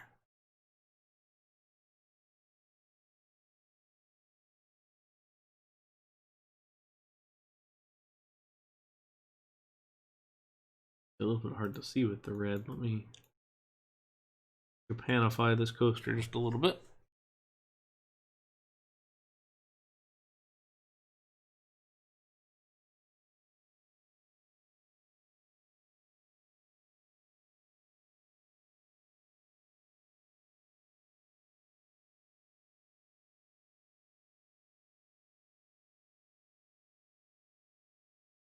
Well, not a straight recreation. We are relatively close to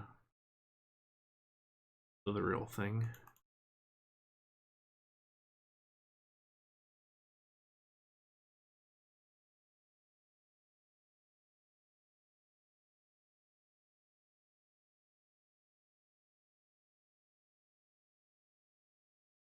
It would be kind of neat to be able to hop over this track, come across, and then get into here.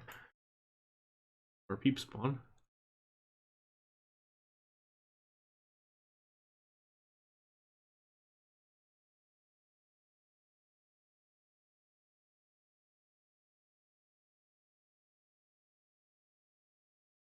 Part of the challenge here is getting this whole area to line up, because you want it to line up for the support work. So one of the challenges you kind of run into on this is getting these corners, which this one clearly cuts it a little bit versus this one, which you don't want to square this off entirely. So it kind of ends up being a little bit of a weird overall design. It actually does spawn ducks somewhere. I don't know where they are. We can I don't know if they come to a home, so let's give them a home. They want to land.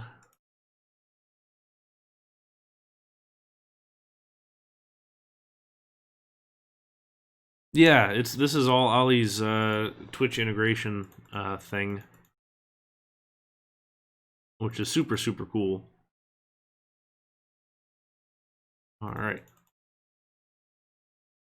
Like, you can change names and colors. So some of them I have set up where you have to redeem the little arcade tokens that you get just by watching.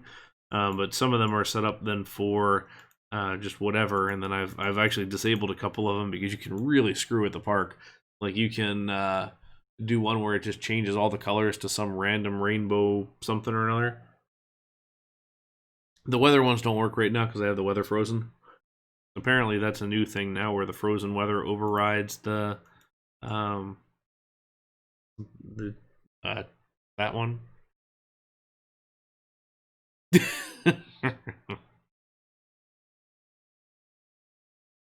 a technical term, okay? Science. Alright, so we have our little airtime hill there. Hey, if you want to crash the game, that's fine. Then I get my Saturday back. We're good. Does this turn do on the real one? This is sort of low. Okay, so this comes up and has like a flat corner.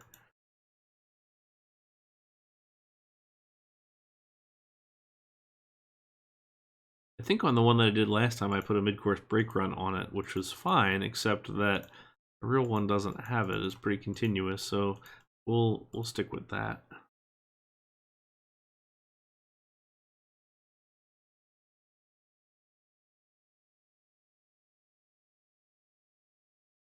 But I do want to figure out the slalom stuff, actually.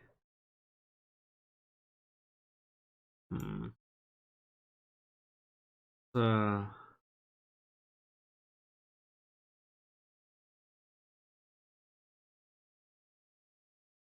Maybe I may adjust that later. Just want to get that in. The surge. What did surge do? I thought it. You know, I don't even remember. Ali told me what it is. If he's here, sure he could answer that, but I don't quite remember what it did.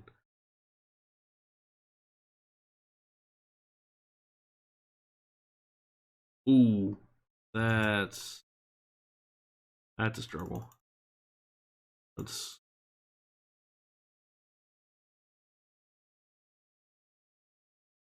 that down just a little bit. Toilet makes all the guests need to use the bathroom, I think. Yeah. We'll go ahead and help them out.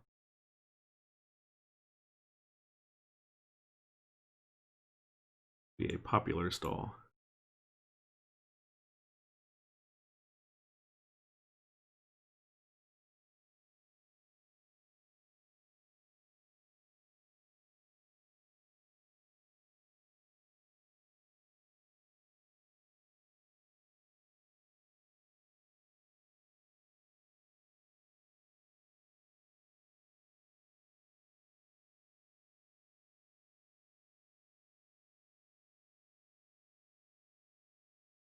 Kind of eager for it to get back to that spot. Let's see how we're doing speed-wise.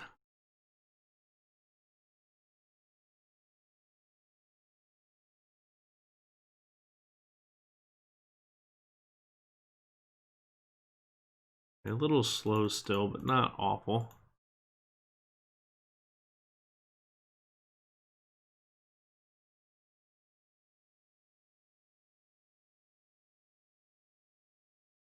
And kind of keep up with the weirdness of the banking we want.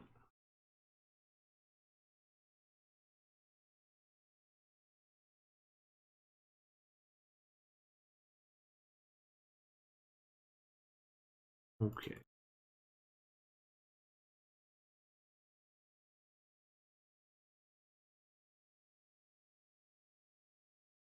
What I don't like is how that rolls right into a banked corner. I want to flatten it first.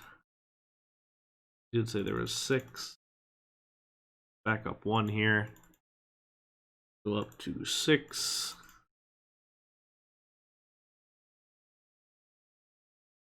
The balloon ones might be broken. I don't see anybody with the balloons.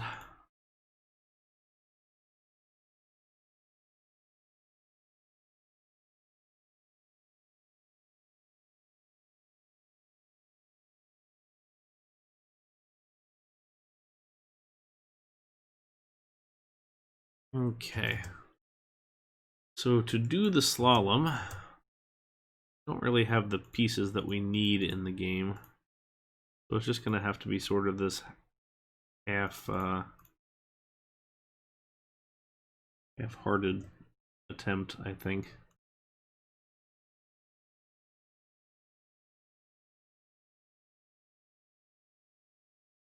Or we can just run into everything, which is the other difficult option.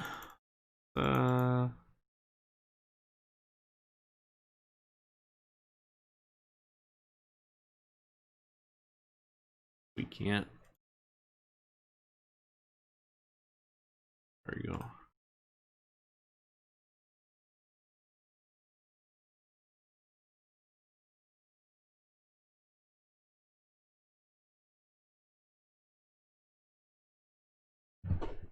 Fortunately, we're right into this hill.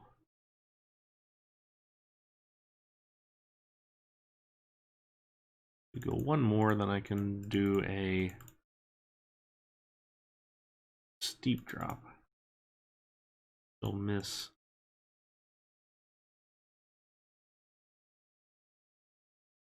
That. Get around it on that side.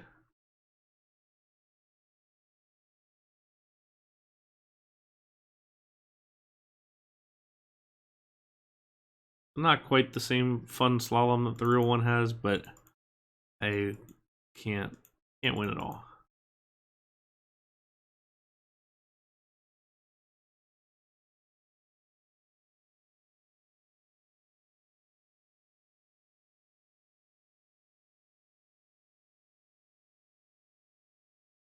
I think we're at 8.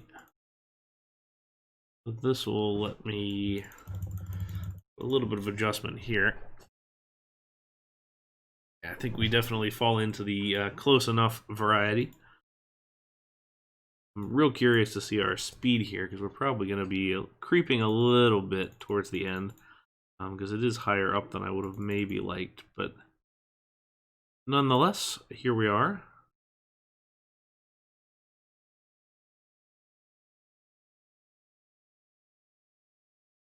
Some more brakes.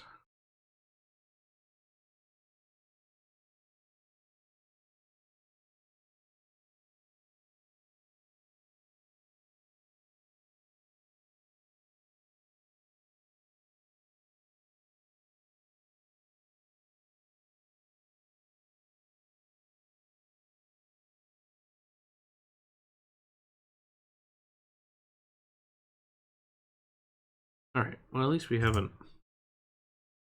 Hopefully we don't valley it. That's the only thing that I'm hoping to avoid.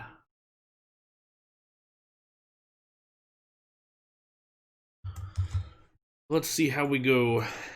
Just barely fits there.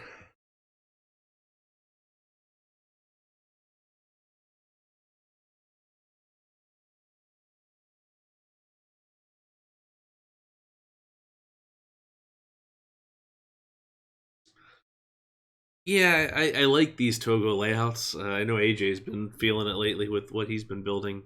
I think I like the one that I did before a little bit better, but I'm not hating on this one too hard. To be honest, I just really like Japanese coasters, which is why I'm building a Japanese park right now, and I might do a different kind of one next time as my solo park. But got some of the different weirdness of the real thing in here.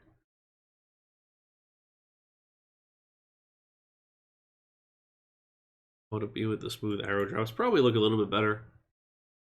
You could definitely improve that in a couple of hills. It just depends on where you get on some of those. I'm hoping that we'll be able to see more of these come through with deep track elements at some point once we get to that new save format. Actually, that's not too bad. That's not feeling awful. All right, before I look at it, 30 seconds for guesses. We watch this other one. I'll color these trains.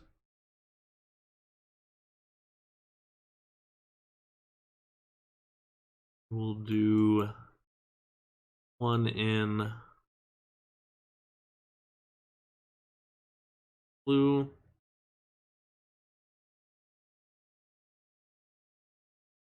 one in light blue.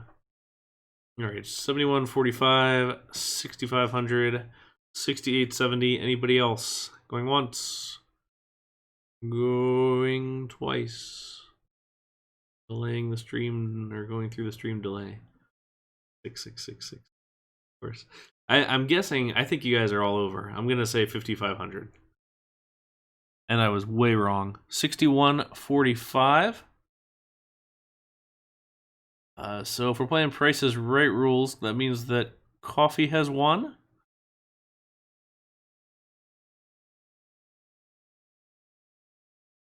So well done. Well done, well done. 61. So that's about 600 feet less than... 600 feet less than the other one. Not too bad. Oh, actually, you're right. No, wait, no, it's 61, so coffee wins. Doing all right there. Our intensity is not feeling so hot, but that's fine.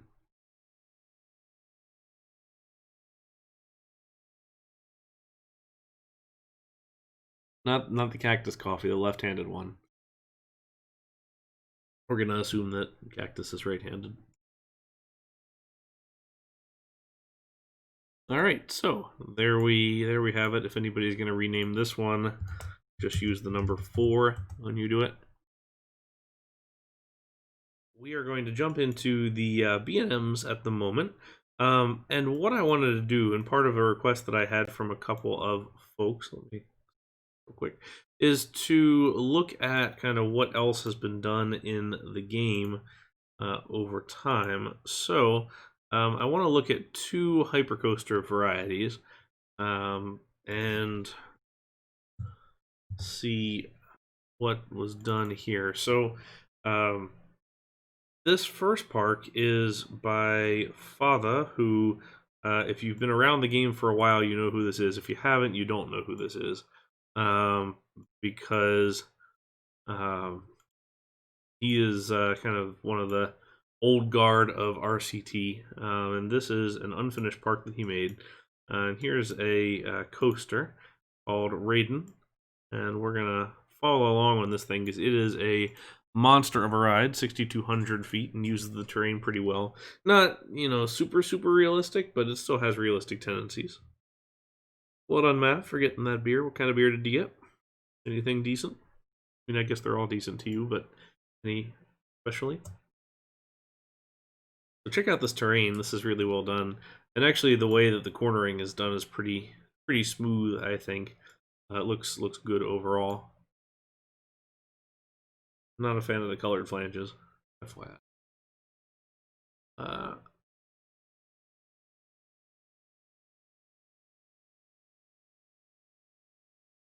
So, yeah, his blocking was not necessarily the best, nor are his transfer tracks.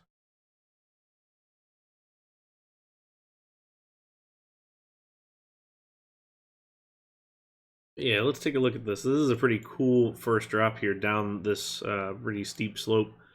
Not afraid to use flat sections. I don't think you should be at all. Got this great kind of double turnaround here.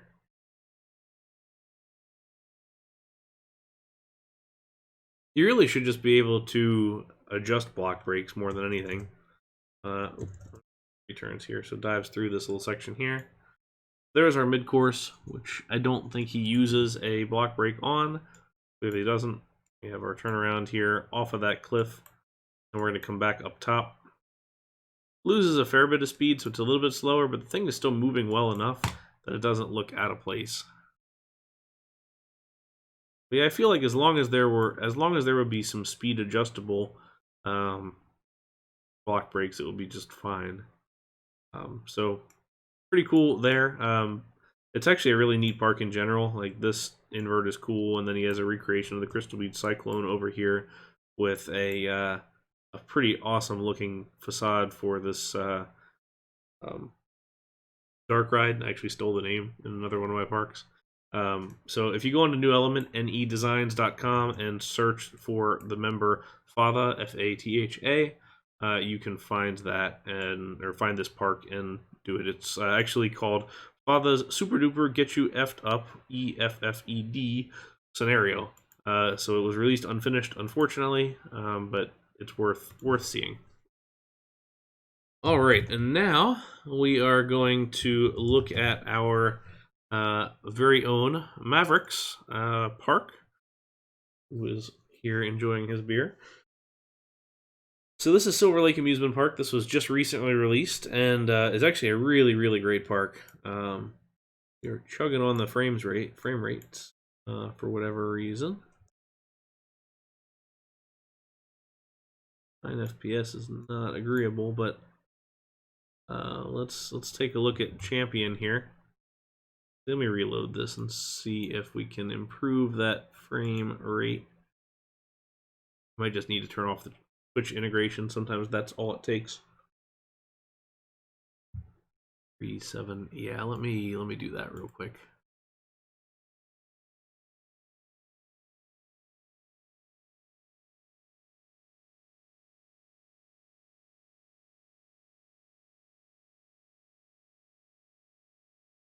So yeah, we were trying to think in the Discord before we started the stream, what coasters out there in the game are really, really long, and this one sprung to mind. This is Champion. This is Mavericks' B&M Hypercoaster, sort of a Raging Bull-esque layout with the turns and everything. It's a beautiful layout, and it's really good. It's 6,116. So we're just a little shy of our 2,000 meter mark for the contest, but this is a great looking layout. Supports are done really well. I like this turnaround here.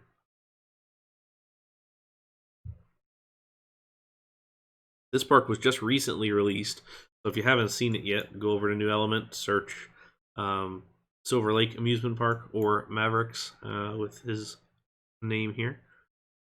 About the 08. Through our block break, I like that the block break is sort of like 2/3 on through the layout, so it's set more easily or better, I suppose, for the other train coming off of the lift hill. But really well done, really good layout, and a nice long one. The other one that I wanted to look at while we're here is this one. So this is Bigfoot. This is a CCI. And this has a pretty incredible long layout too. This is 5,200 feet. Jogging right out of that tunnel there and right into the woods. A lot of flat corners, sort of typical CCI directional changes without banking. And yeah, you could easily extend the layout of the ending for that one and make it work. Love this turnaround here. Dive off the cliff into that corner.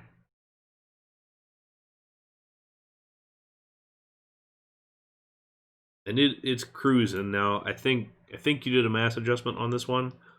Correct me if I'm wrong, but that. I feel like that's fair. Just it replicates Boulder Dash at Lake Compounds very well, but looks great. Huge thing. Really, no mass adjustment. Wow. Well, it certainly manages the layout really well as far as speed goes. I think it does help that the layout or the lift hill is gigantic, and you just use the terrain very well for the whole thing. But so anyway, those were the two B&M hypercoasters that I wanted to look at. Let's go back to our thing here. Yeah, you got two exceptionally long coasters all in one. Hopefully we still have... Oh, damn, I'll have to restart again, but that's fine. All right, so let's jump over real quick to the database and check out Fury 325. So this is the current largest coaster with a lift hill in the world at, as the name suggests, 325 feet tall. You can see it right here. That train is the standard size B&M train, so you can just see how gigantic this hill is. This is at Carowinds in North Carolina. It's got a great out and back layout with some kind of low to the ground fast twists, and a little bit of airtime, not a huge amount, but it's mostly built for speed and kind of directional changes. You can kind of see the outrun here. That's the lower track, and then the return run is that higher element right there. Pretty cool overall. I think it's a nice layout, and worth checking out. So let's go on and get back into it. I feel like this is a nice change from where we have been. Like you say, this layout is very elegant. I think that's a good word for it, because the B&Ms just have such a nice look to them, especially when we come off of doing something like the Ultimate and all these other ones. It's just nice to have a coaster that feels kind of correct. All right.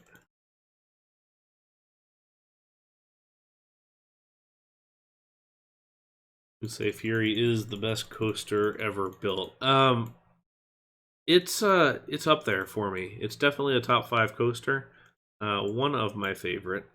So the question ends up with this one is, how do you do the lift hill? B&M lift hills, kind of the modern ones, are around 45 degrees, typically like 42, 41, somewhere around there. The challenge with it is that's halfway between the 30-degree lift here, or the 30-degree slope, and the 60-degree slope. In my opinion, the 60-degree gets there a little too fast in this regard. If we were doing the Intamin, which is a little bit steeper, I think like I-305, I think we would probably go for the steeper. In this case, I think I'm going to go for the more shallow, just because I think it's going to look just a little bit better. Like we said earlier, we're not going to go too high. Over here on Steel Dragon, we went to 42. So we're going to see if that looks all right, and if it does, then we'll stick with that. Let's have a look. So the other thing is steepness. So the question ends up being, how steep do you want to go? And where does the steepness stop? Because it's a little bit of a weird element, I think, in the game, because it ends up looking a little bit awkward, such as this.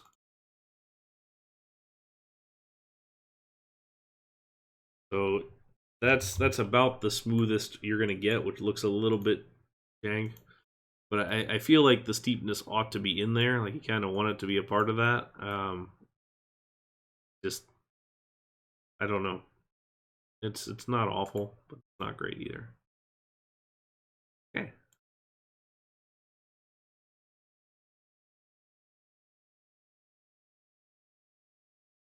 And let's, 4-car train, that's not correct.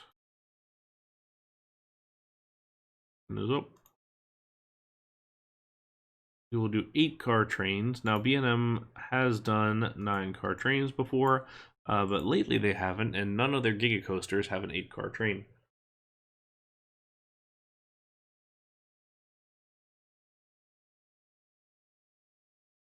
All right.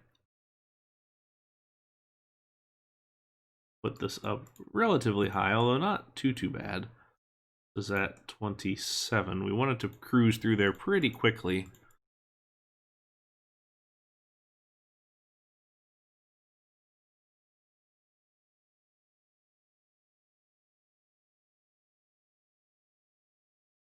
And we also want this lift hill to be quite a bit faster. Need to re-enable our heats here. I want this up to about 10 miles per hour. All right, yeah, that feels pretty good through there. The big thing with these sorts of layouts is it's gonna feel really fast, but that's okay. It's definitely not the... you want to see a little bit of speed variation throughout, but it's not the end of the world if you don't see a ton of it.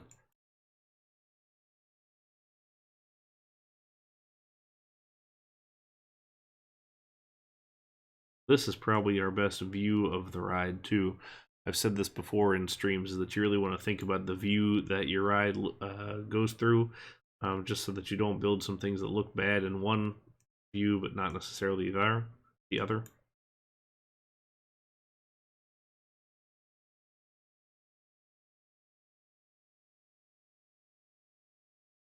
Get a nice floater airtime hill there.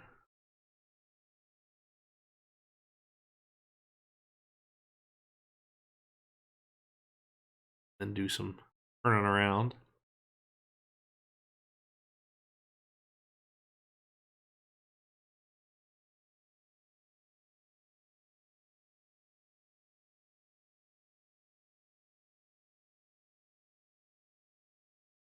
But this is one of my favorite coasters. I really, really like this ride.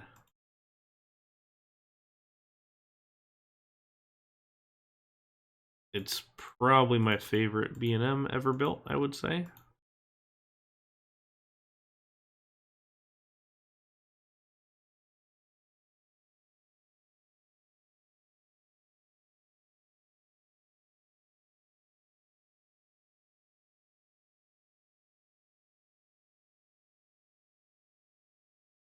It's one of those that's hard to dislike.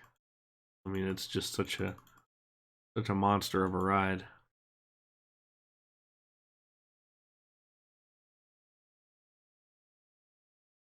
Or just a little bit off right there. Less good. See how this travels through here.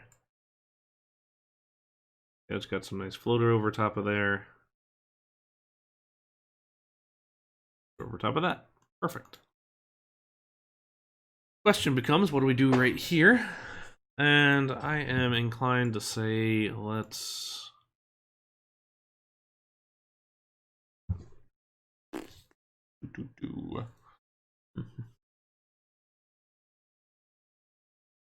And to think, because it's right through the center of this thing.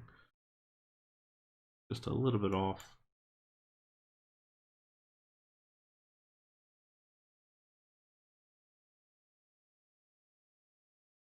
And if we continue it up, we're going to run into the same issue.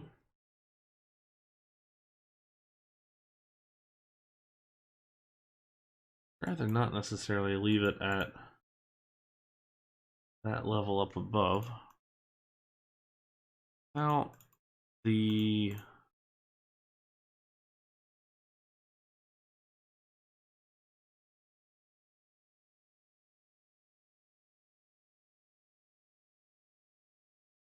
Actually, that can be okay, because we'll actually bank this, because one of the things with Fury's top hill is that it's got this banking over top of it, so you actually crest it diagonally, which I think is a really cool feeling. All right, then we will...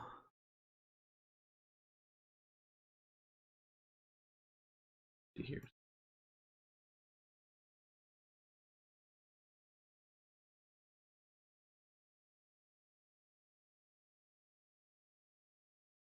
Okay, I want to go one back.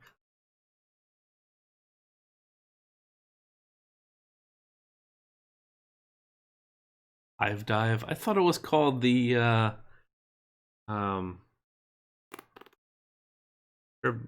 triple clef.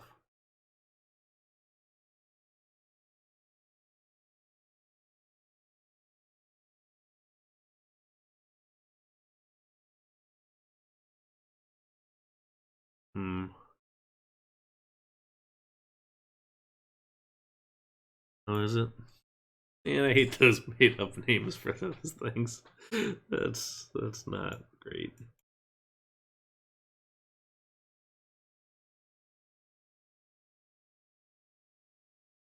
Well, treble clef was what Rocket used when Rocket opened, which this is more or less Rocket's. Okay, let's go through and just do this.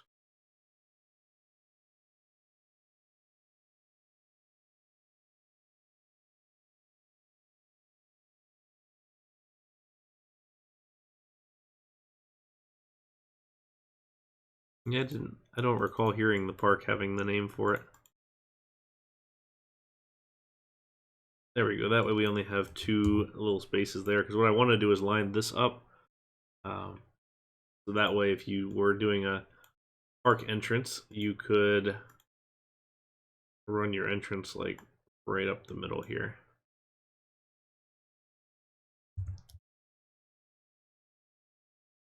This is a little more airtime heavy than the real one. It's fine. It's just what you want to go for.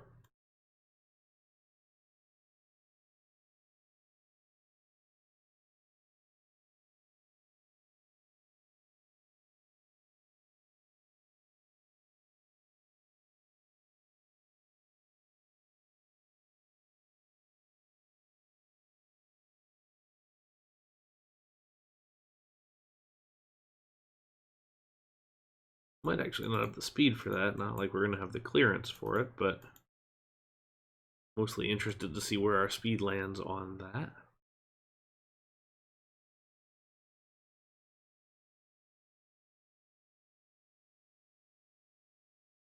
Yeah, it's nice to cross those over a little bit. Actually, that works just fine. Let's see here.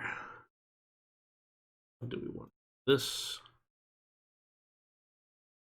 So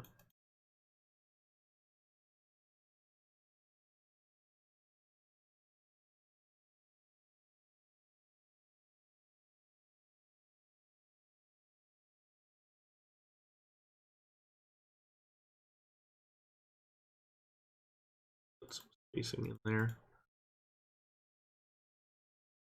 Nice big helix.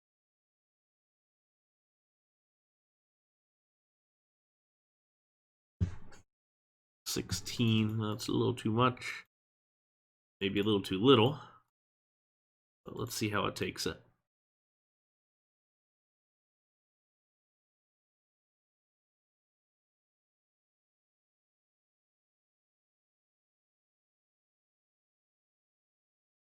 Not too bad there. Actually, not too bad.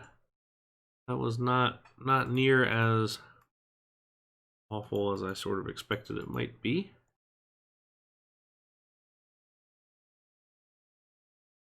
Back with one more across.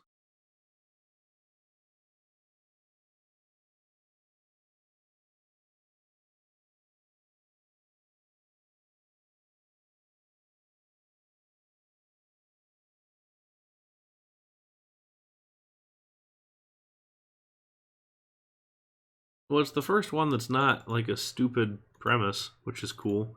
I shouldn't say that, but it's the first one that has modern shaping on things and just kind of looks better in general than I think a lot of them, I would say. To be honest, this is probably going to end up being the smoothest one of the streams, since some of the other ones are intentionally not there. Maybe when we get to Temple of the Nighthawk, it will that'll be a little bit better because it's not gigantic.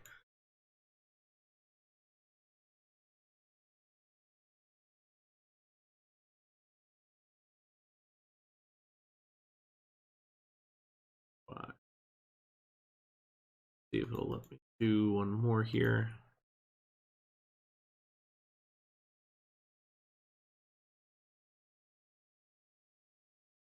That will put it down and into the brakes. And do our nice angled hill here.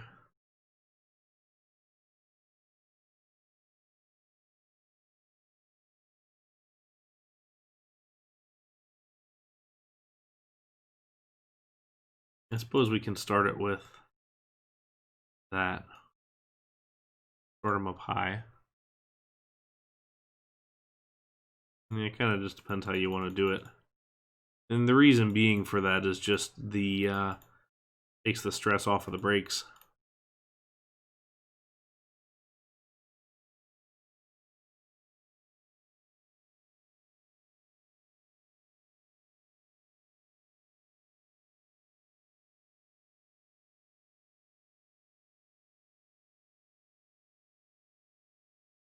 Why a lot of the old CCI wooden coasters had that kind of hill.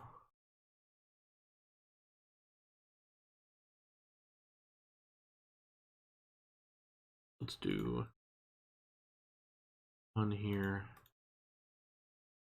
And that, and then our transfer track will be before the lift hill.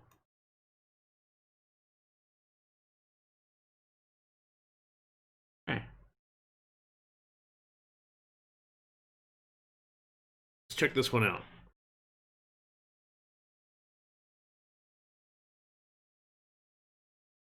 This is where that English palette blue would work really well on some of these. I don't like that. That either.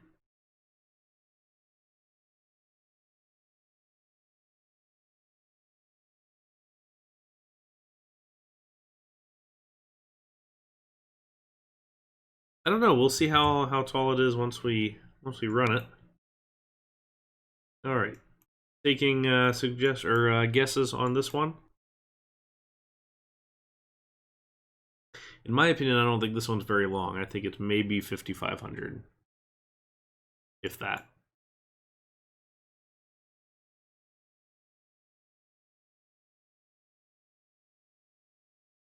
$192, 6,200.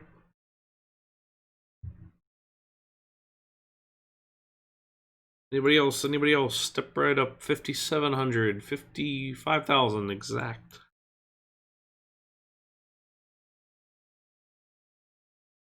Right, slow down that lift hill. As we wait for this to come in.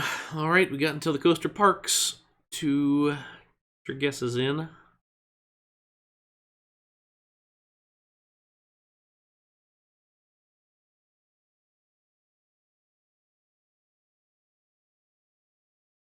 All right, let's take a look.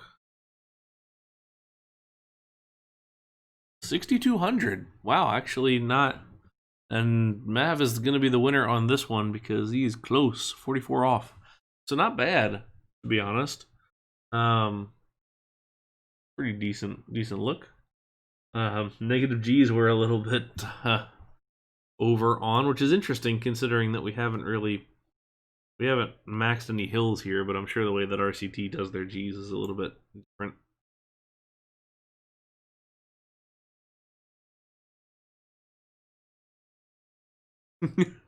You do get both showcases. A new car. So 81 miles per hour, highest drop height 196 feet.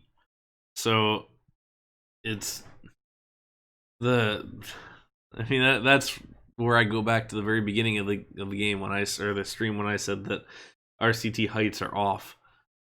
Based on the speed here, we would be like at 260 feet or somewhere up at that level. I mean, the scale is way off. Which, you know, to be fair, that's not too bad,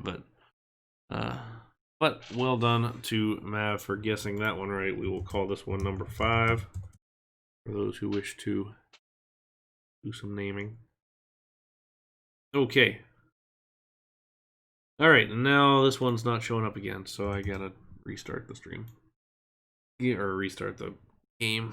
Okay, so while we do that, we will save this.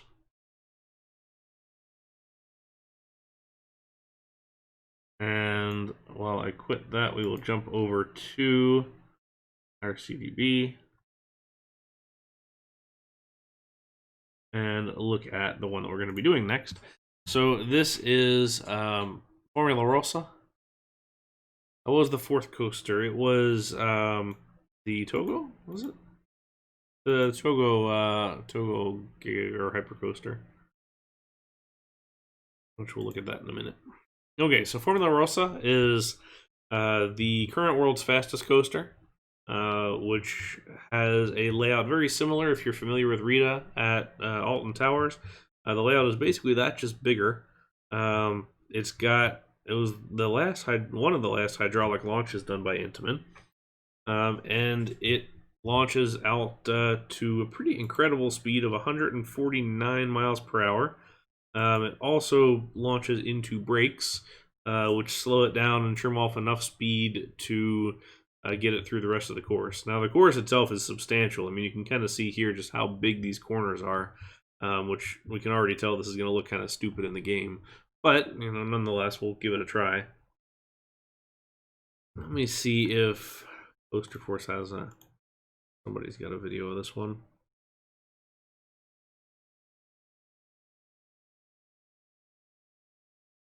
We'll take a look at Mr. David J. Ellis.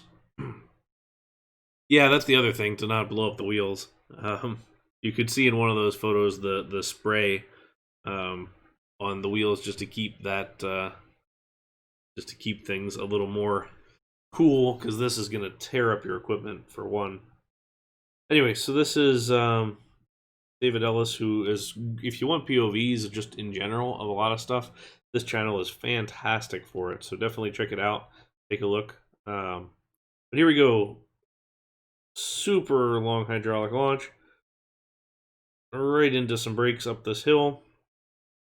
Then you crest that hill. It's pretty substantially tall, even though it doesn't really look it.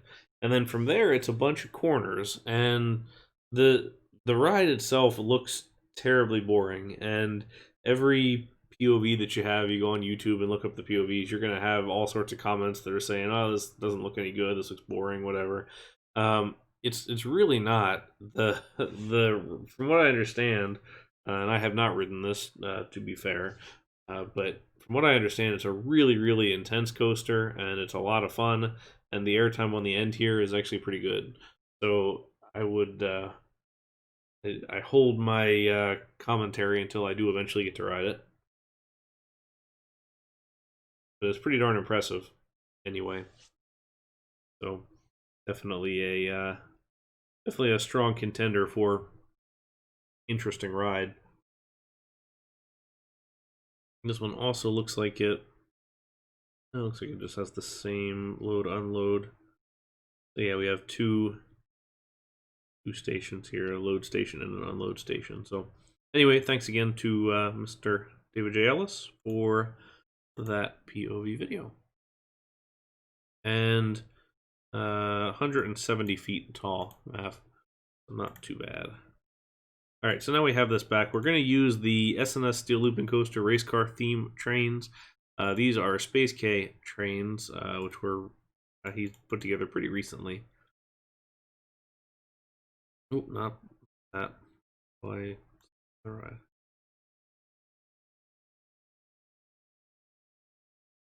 Okay.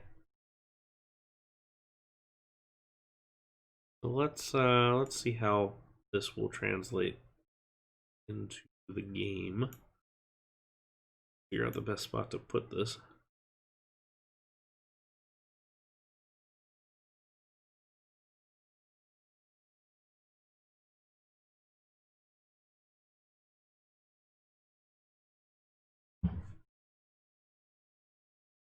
We'll go here. All right. Shoot.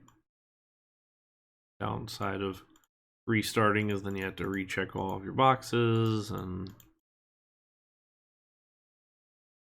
that I wish there was an enable all button. Okay.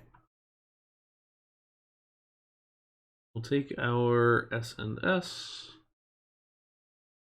Where are they? Here it is, race car theme. And we want short trains on this one. Especially with the hydraulic launch, you can't really launch those very well. Because we don't have...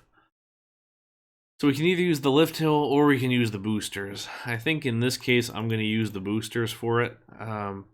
Just because I think that's going to be our best bet to make it look okay.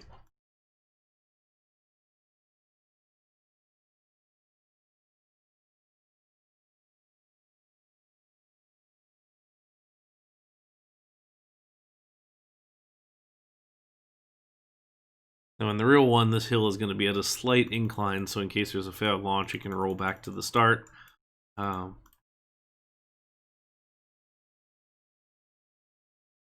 right, we'll call that enough. We'll say 108, because we're going to scale this thing down majorly. So, let's continue a circuit mode. All right, let's see how this runs.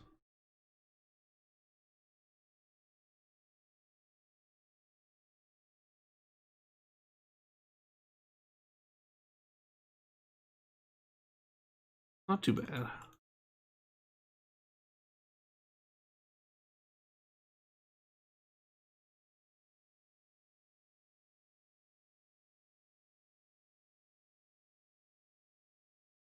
Ooh.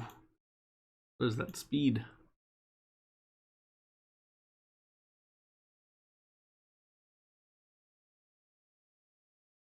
I'm not sure I want to go any taller than 32. We're crossing that at a pretty sizable height. Yikes. And so we're going to go ahead and put our brakes here right at the end. Which is, interestingly enough, not going to do a whole lot, since we can only brake to a maximum of 67 miles per hour. See what that does. Does that kill us to...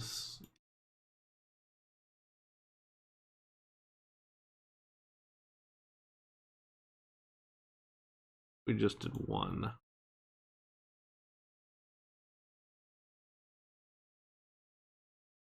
I actually guess I've never gotten up to the point where I've been trying to brake for anything larger than 67, so I guess I didn't realize that that was a thing.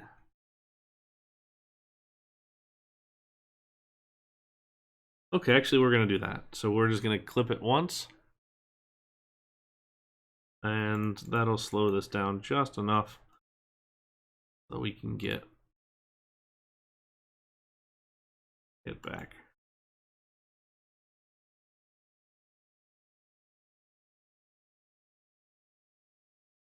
Alright, so now we're going to go into these giant helixes, and I understand if people aren't a fan of these, I think this is kind of the best you can do in the game.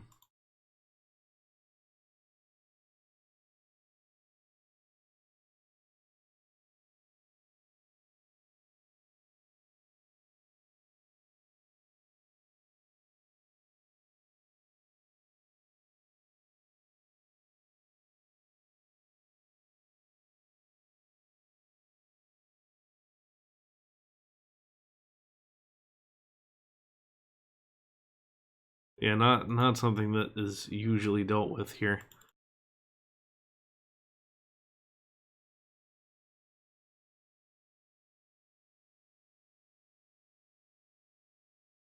Six.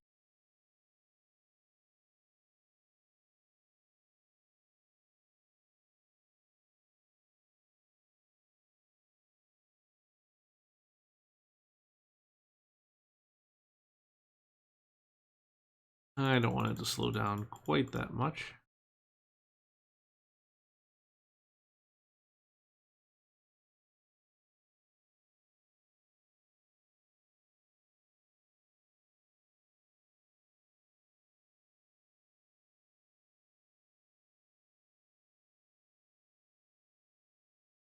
Better.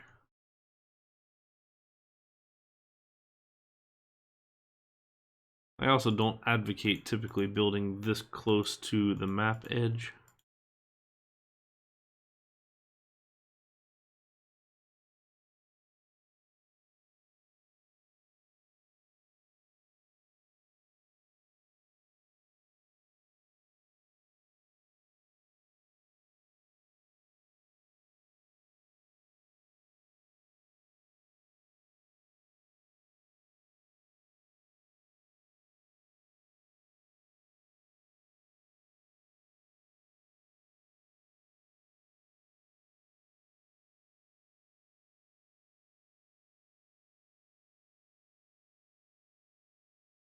Just an odd looking ride when you come down to it.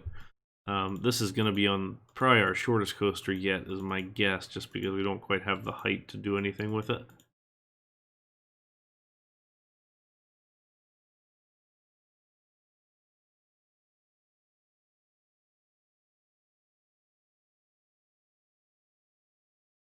But we will see where we land. Thinking this is also going to hit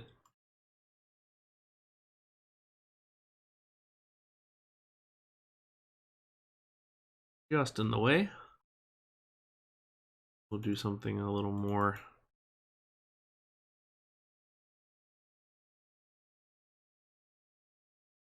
Let's see, we can do.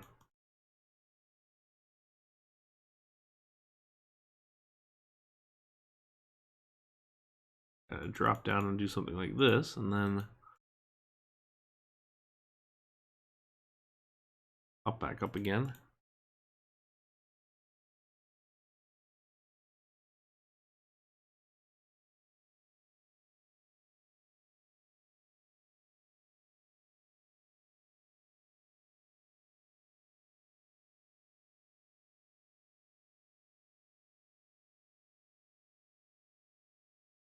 To be taller, but not a whole lot taller.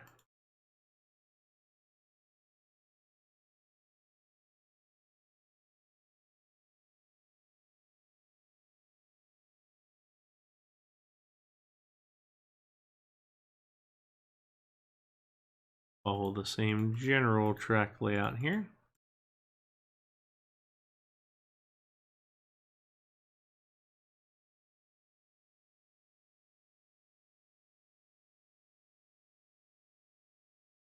Ends up looking a little bit weird from this angle, and actually we have gotten to a point now where our speed is such that we're losing a whole lot of it through here.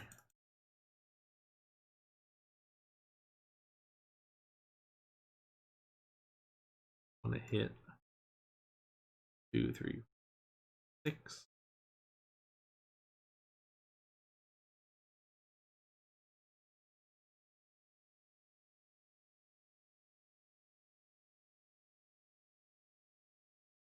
Curiosity, let's see how we're doing. So we're at 41 miles per hour here. Mobius dueling. Circlings kind of did that. Well, you should... We're not going to... I don't think we're going to do it as dueling, but we are going to do a Mobius of some kind here coming up in a little bit. Spoiler alert.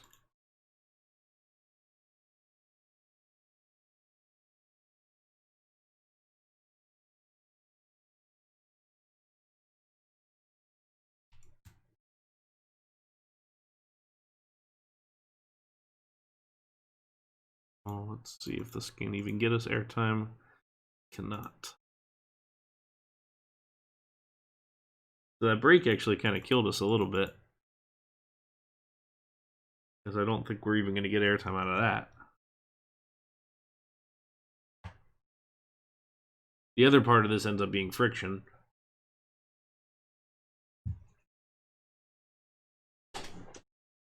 With the mass. I think it's less of an issue, the brake, than it is the mass of the train.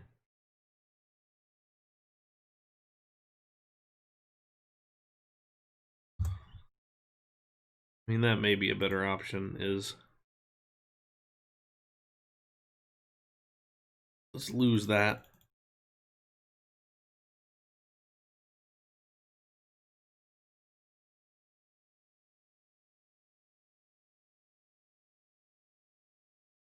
What is the default? I guess there isn't a default mass on trains, because I can never know where to start when I'm setting my masses, and if I screw it up, I want to be able to get back to where I started, which is always a little bit of a frustration for me, just to get some of these things right.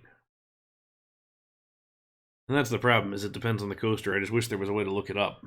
Like if you could do a display mass feature, that would be a big help. This is actually right about the same speed, just based on how we're coming along here. So let's up this again.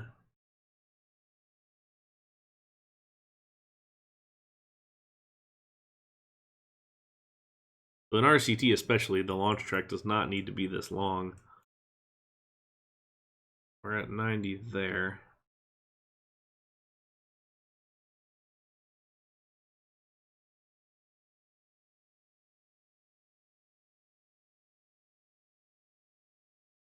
This isn't actually going to be that much better, unfortunately, because we're already down into the 40s.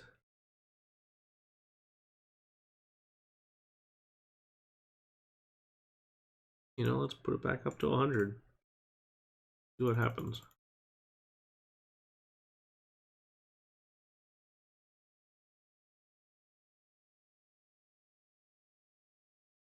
Okay, so that gets us to 97. Let's see how that responds in that final corner over there.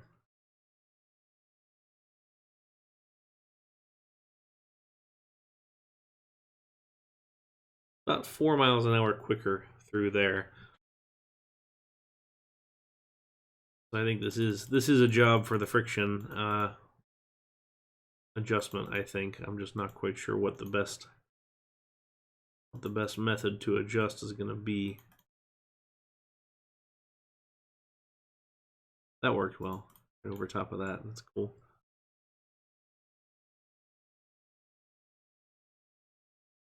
So far away from the station. Oh no. Oh no.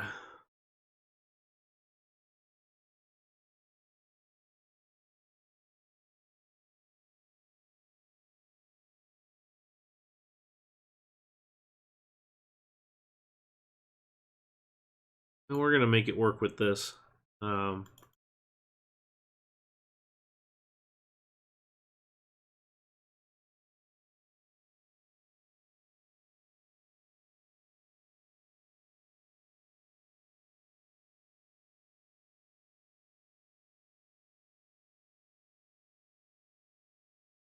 Okay, up to 5.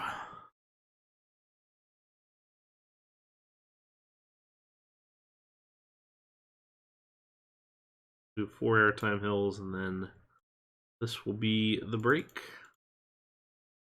And what we'll just end up doing is taking this, turning it, have load. Hopefully that's enough space.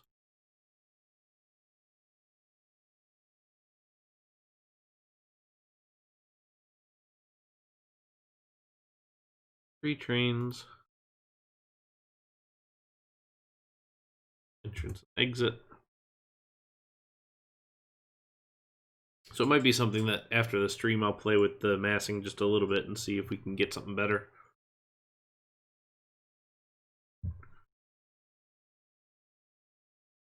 This will be number 6.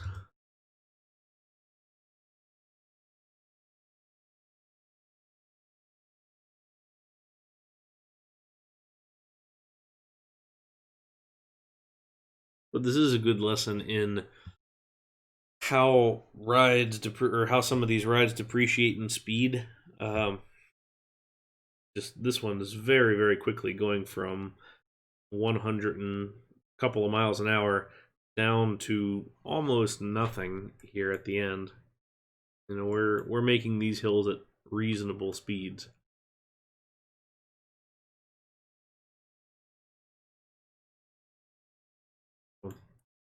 Not the best by any means, but not the worst either. Let's we're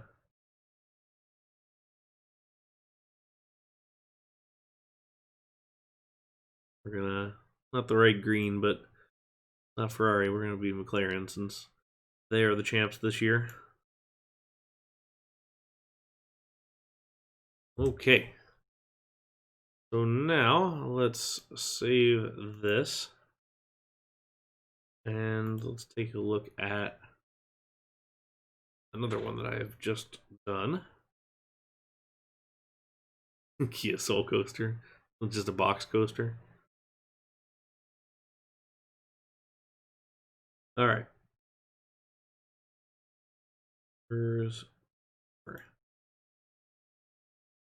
So the start of this idea for doing this stream came from this coaster that I built when I was initially trying to see exactly how long 2,000 meters is. It turns out it is substantial, so I wanted to see if I could get to 2,000 meters. So we ended up with a coaster like this, like Voyage at Holiday World. So let's take a look at this one, and then I'll build something maybe kind of sort of similar to it. So start off with a kind of a weird pre-lift just because of the need to get to the certain distance.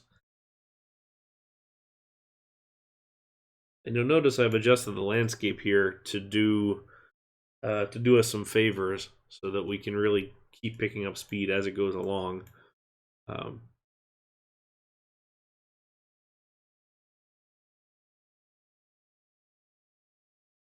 We're going to drop off up higher than we would have started. Doing some hills here. A lot of these hills will be put into tunnels. This is a little bit higher up off the ground than some of Voyage's stuff is, but it has this nice sort of knot that's going on there. Not super Voyage-like, but sort of CCI-ish, which is what Gravity Group came out of anyway. Go to the block break here. Oh, shoot. This will kill our speed just a little bit on the way back, but not entirely. Let me spin around. So coming off of that block break, we're relatively close to the ground, but because of the terrain, I can slowly work our way down and get some decent speed out of this. And the 20 miles per hour speeds here is actually not that bad for the coaster, so it works. Without the block break, or without coming to a complete stop on the block break, it would look a little bit better, because we're going to creep into our brake run here. But this is the kind of idea that I had for Voyage.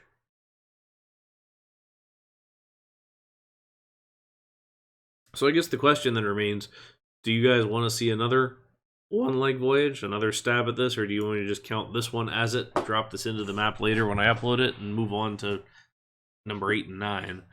Or do you want to do a whole brand new one?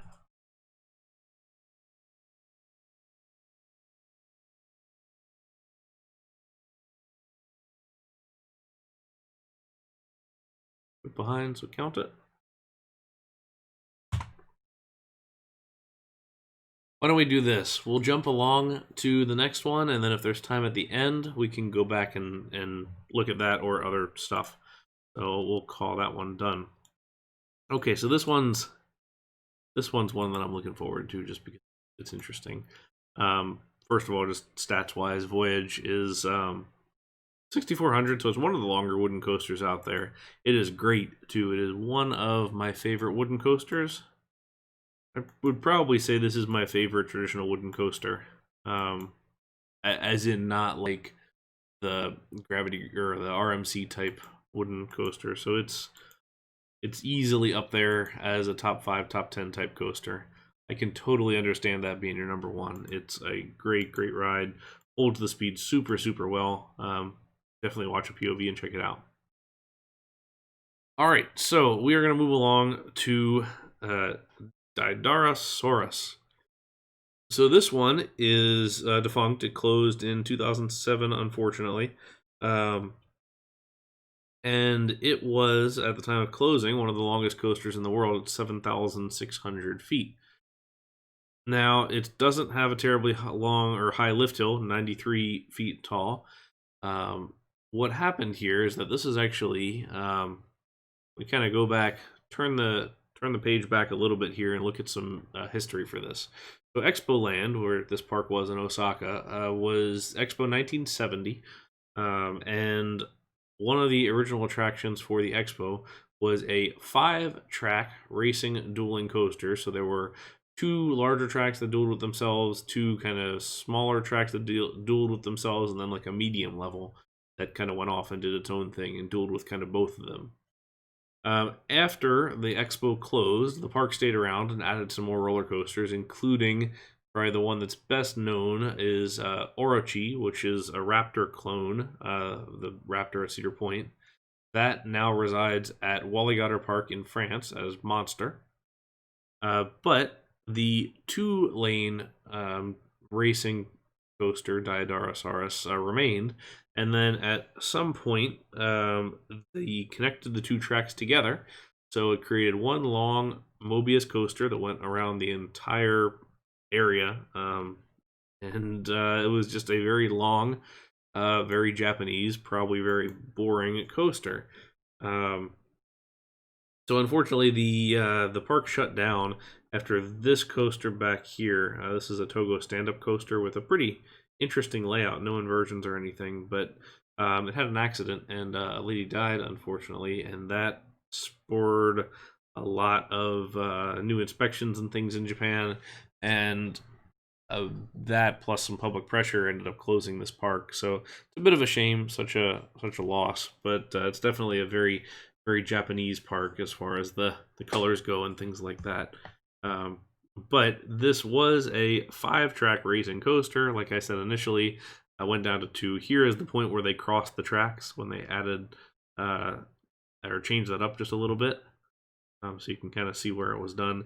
The structure is super, super cool. So it's basically like a rail-based structure, like a flat rail, and then it's got a nice lattice support structure underneath of it to minimize the columns.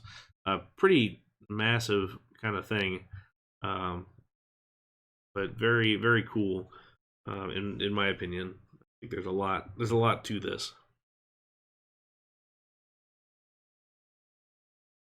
So it didn't necessarily duel with itself. It just kind of went around twice and was pretty long. There is a really cool video on this page if you check this out, and we're going to look at a part of this. So here it was when, oh shoot, I lost the internet. Why did you stop?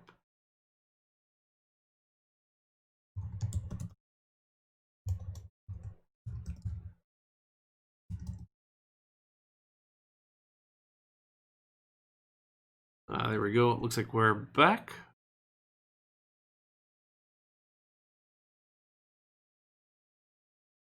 Give it a second to kind of get back to where it is. Hopefully you guys can see now where we are. Let me know if you're back, if you guys can see everything again.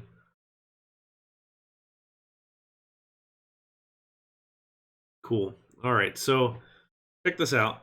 This is a 5-track racing coaster. Here you can see the different elements of it. So there's the other tracks coming off. So there's the top one. Not very fast. Not a whole lot going on. Judging by the people flopping around, this is a pretty jerky element here, but pretty cool. I wish we had large fan curves like that, because I feel like you could really do a whole lot with this sort of design.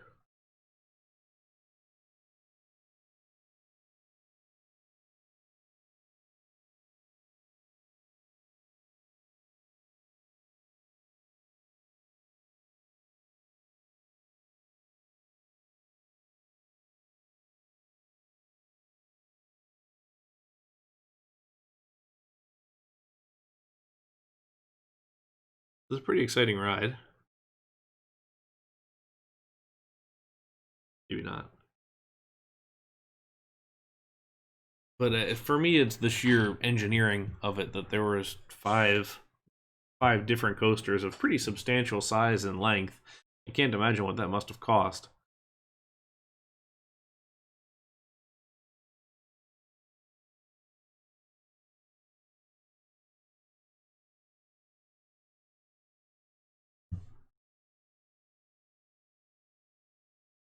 This is something that I want to do in game at some point, is make a bunch of these. I love this little ring thing here with the spirals.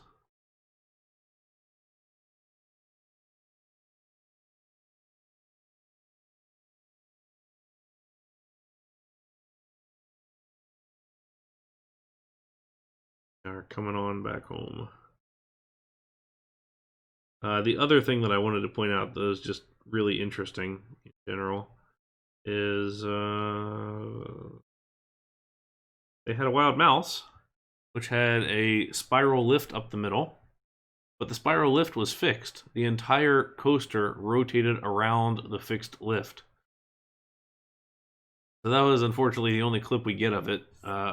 Absolutely fascinating and so cool. Something I wish we could do in the game, but certainly can't, and I don't really see why it would be useful to it, but I would love that. Anyway, back it up, and let's pull this one back up. So we're gonna basically build an intentionally boring coaster, but hopefully it will have some interesting dueling elements. We're gonna use kind of the center here.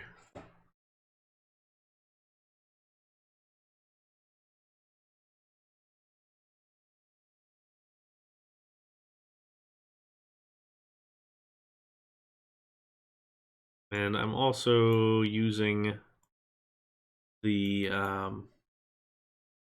Mine Train coaster from Space K. Vekoma Mine Train here. We're doing a 7.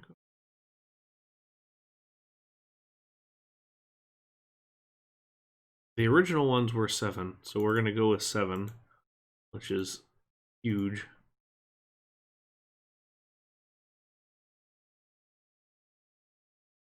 Oh, I'm selecting the wrong one. That's why. Trying to figure out why that wasn't working. So that was your interesting coaster tidbit of the day, because I'm guessing a lot of people didn't know about that. Like I said, I find Japanese coasters fascinating because they just have a bunch of oddity stuff like that. That is not the only weird thing over there, or in its history. There was a lot of really cool, weird stuff. All right, so first things first, I'm going to shift this over to water coaster so I can get a lift hill.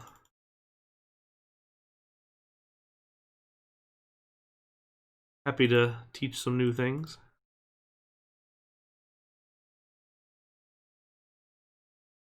Okay.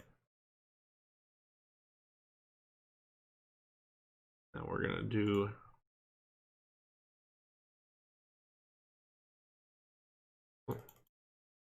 off of that lift hill.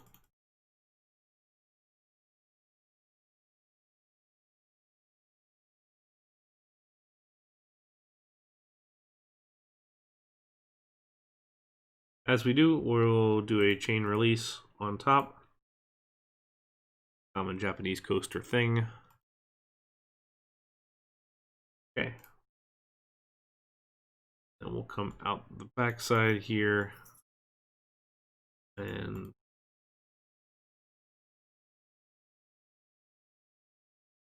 do our brakes.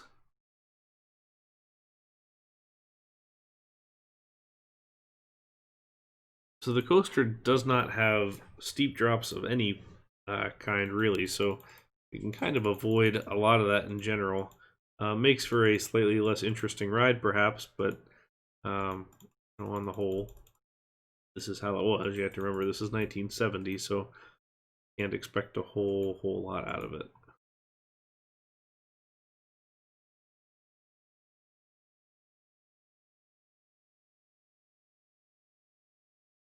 Turn this one at the bottom.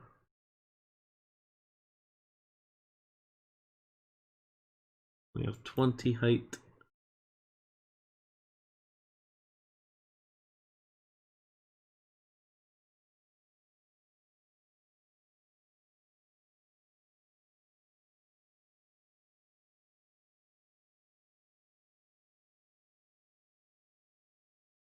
Okay.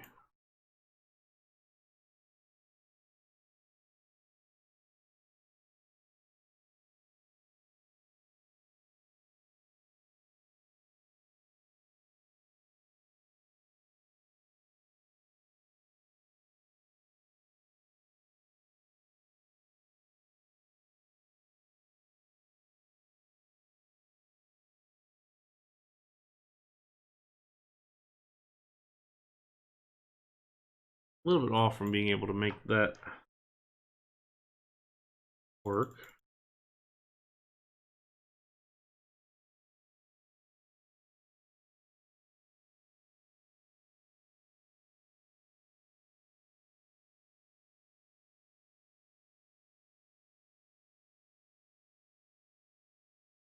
Do this.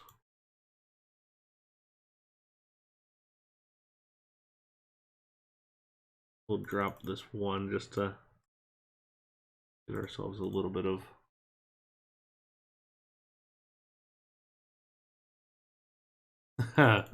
yeah, the Doppelmayr coaster. Yeah, that was a pretty crazy one.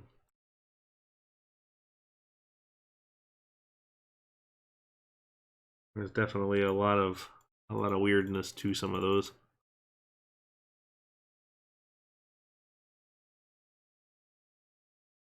The ramped airtime hills are kind of the name of the game on this kind of coaster.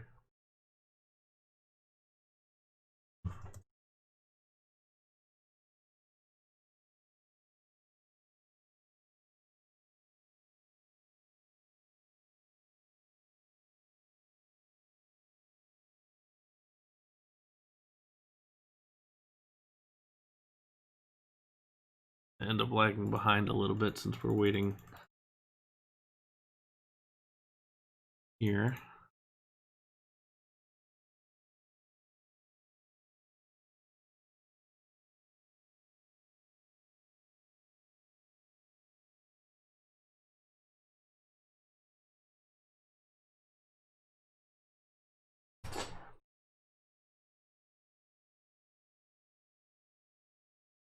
Take.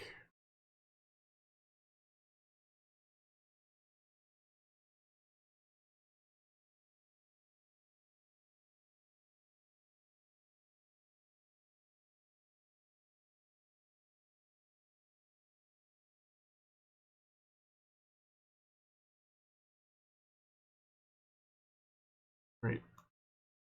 Making some progress here.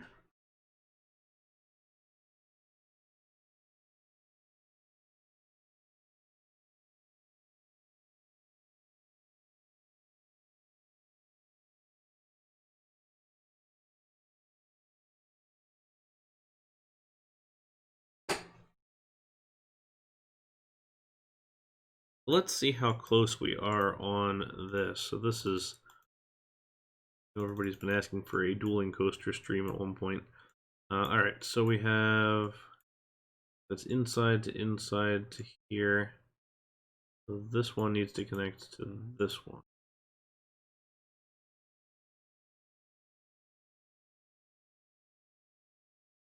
And like I said, I'm not worried about the connection to the dueling aspect. It's just a nice to have.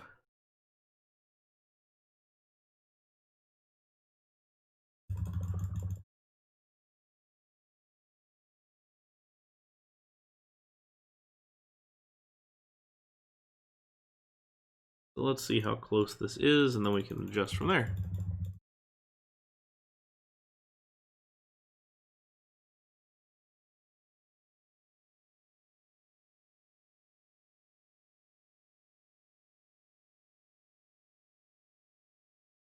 Oh, on boats. Back to Junior Coaster. There we go. We do want to synchronize with adjacent.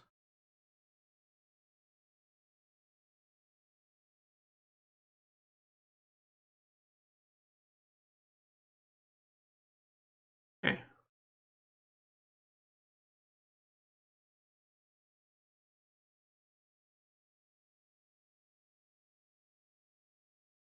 Going around. All right, check it out.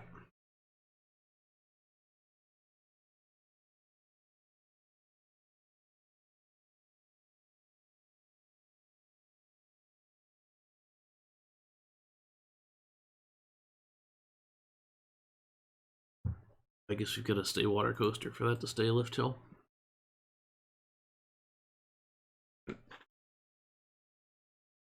Really doesn't make a difference overall. Lift hill is maybe a little bit fast for the Japanese coaster, to be honest.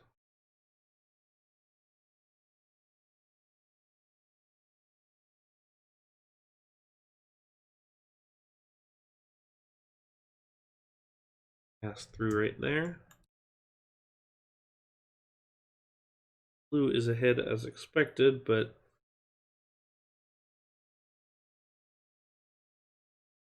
red will be picking up.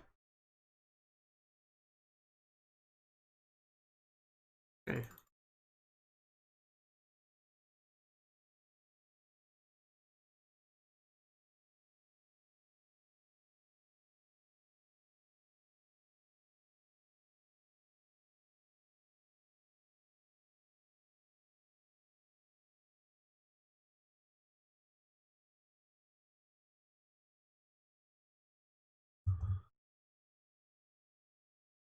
This will get us back sort of kind of close together.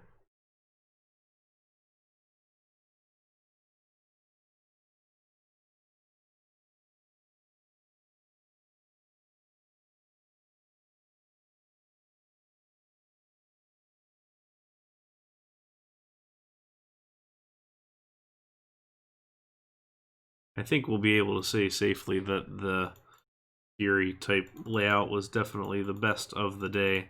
Although I didn't mind the Morgan at the beginning either, but the Fury layout is definitely the smoothest among what we put together.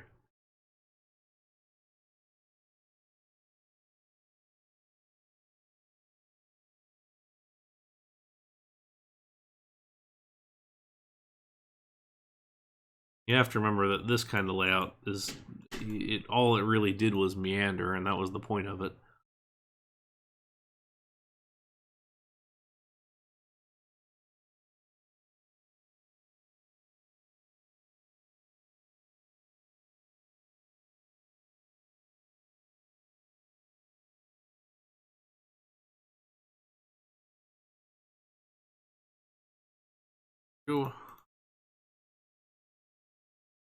So it's not going to be near as long as the real thing, I don't think, but we'll see what it comes out to be.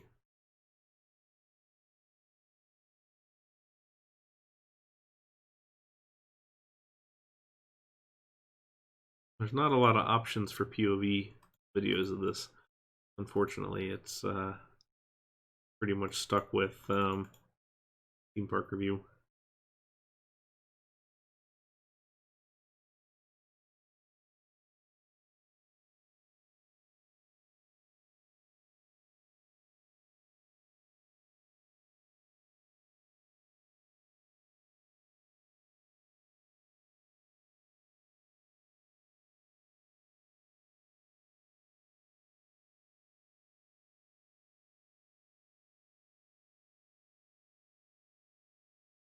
Ramped hills are always a big thing on these. Type with a Dodonoppo top hat. That's pretty good. 2,077 meters. Holy crap. Send me a screenshot of that one. That sounds interesting. It's very impressive.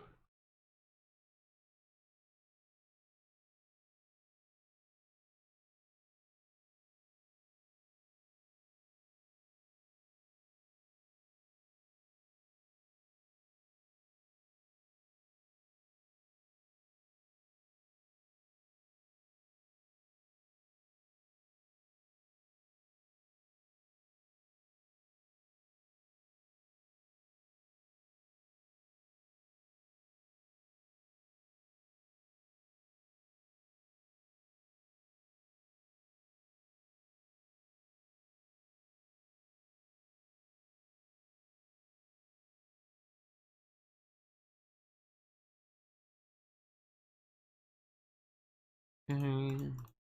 Here. Line that up again.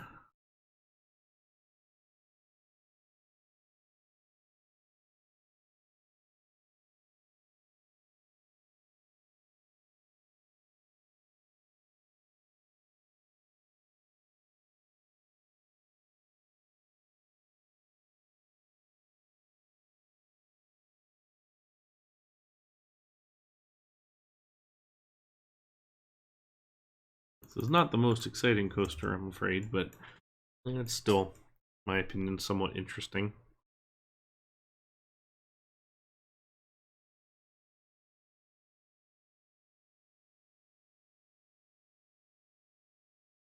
Kind of based on what the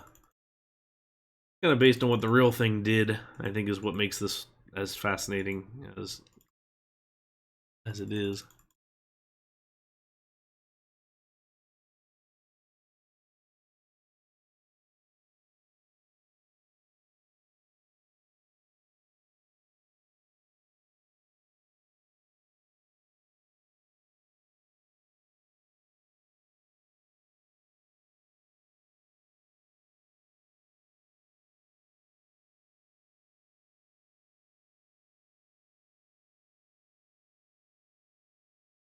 Remember we had that, it was like little flags through the ride, so we're going to do a little section here like that.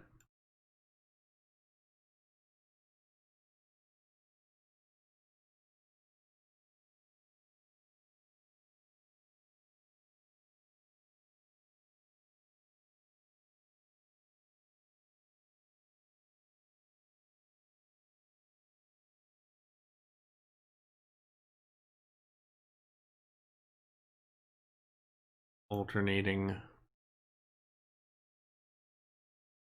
up here.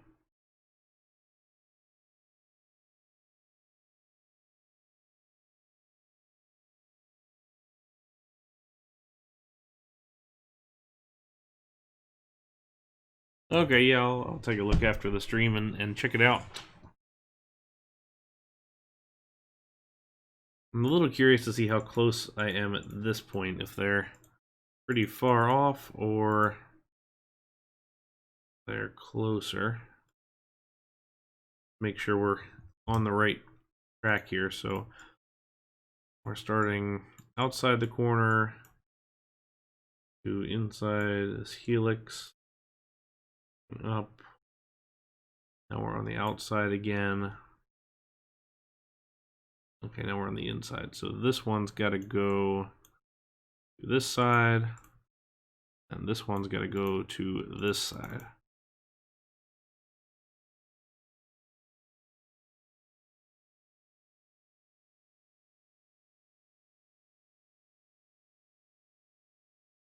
The first stream in a while, I think, where we're going to be struggling to get through all 9. I mean, granted, we didn't even do 9 compared to the other one. All right.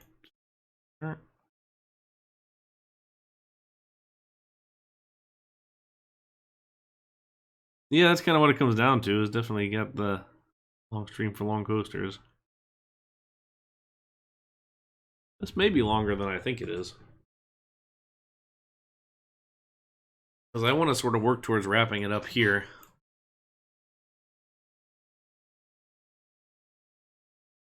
All right, let's have a look. This would be another wish list item for the new save format potentially, or I don't know how it's implemented. Is a way to test the ghost dueling coasters.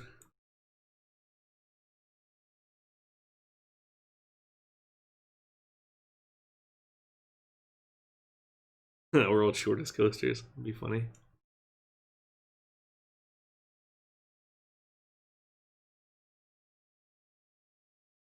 Probably wouldn't hurt. You'd be drunk pretty quickly.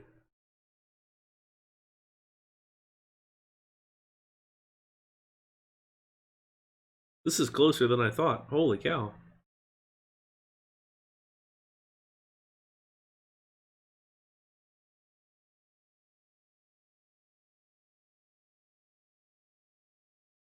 Okay. That was actually substantially close right up into this ending point here.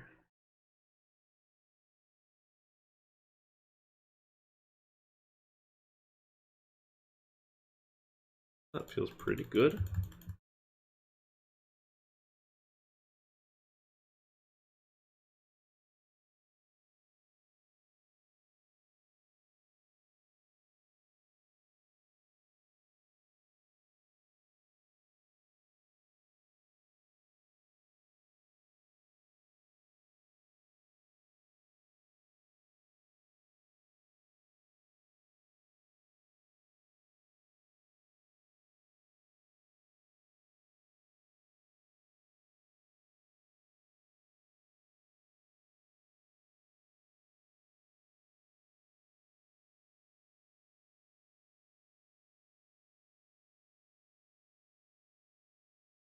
Okay. It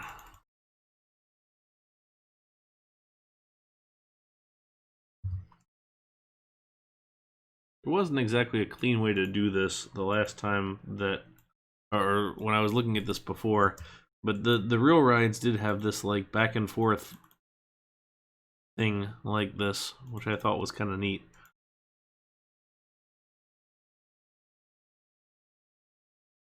When I figure out which one it is, then I'll cross it one more time. All right. Outside to outside to inside. This side to this side. That needs to wrap around. Okay. Okay with that.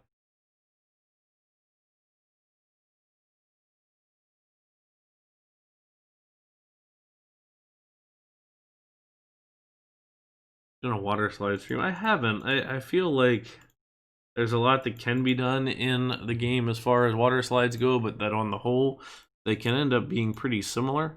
So I really haven't spent a whole lot of time on it. Maybe as much as I ought to. So I don't know. I would not be opposed to it, I suppose. The last water park that I did was quite a while ago.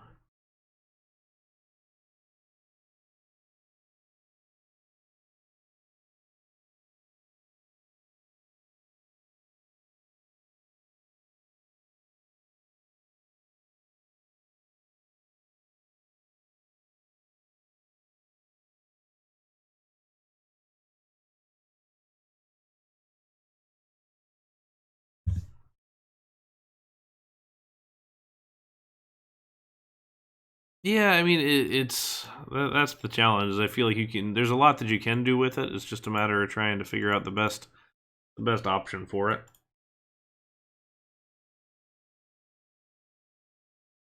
All right. 4.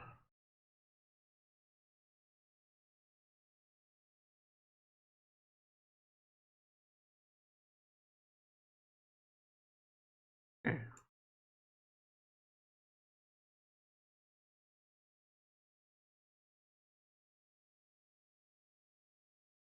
Interested in park layouts, pathing, facilities. I think there's something to be said for that. I think the challenge is it's not something that you can just kind of easily create on the spot. But what I could probably do is go look at other coasters and try and kind of point out what the interesting stuff is for those various rides. So that may be a help potentially.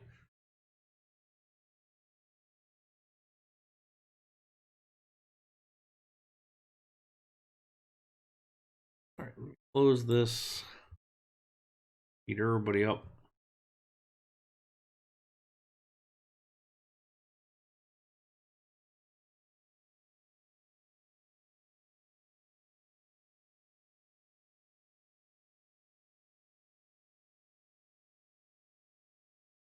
Come on now. All right. Let's see how reasonably close it got.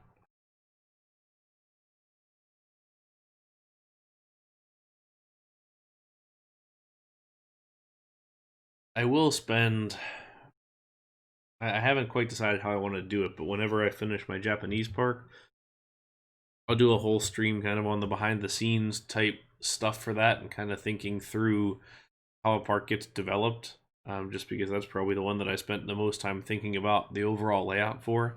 And granted, most of that was thinking about how to make the overall layout terrible while not actually being terrible, because the real park is based off of something pretty bad. Um, but I think there's a lot to be said for that.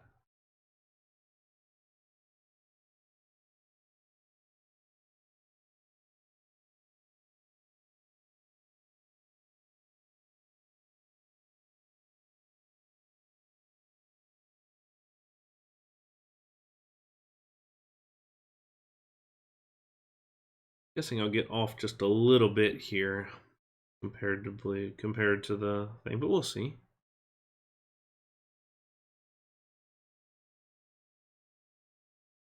Not too far down. Blue is definitely towards the front, but that's fine. We can deal with that. We'll see. Anybody want to take guesses on these test results? Go through here and close this up. We got 2 tracks, reasonably long, not huge.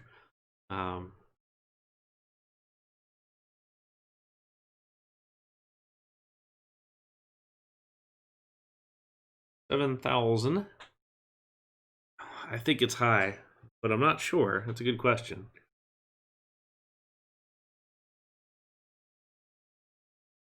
Oh, wow. Well, I was wrong. So, that's substantially wrong. Alright. So, 4,469 plus 4,262. 8,731 feet. Wow. Well, there we go. That becomes our longest of the day. So that's substantial. The real one was 7,600, so we exceeded that pretty dramatically, I would say.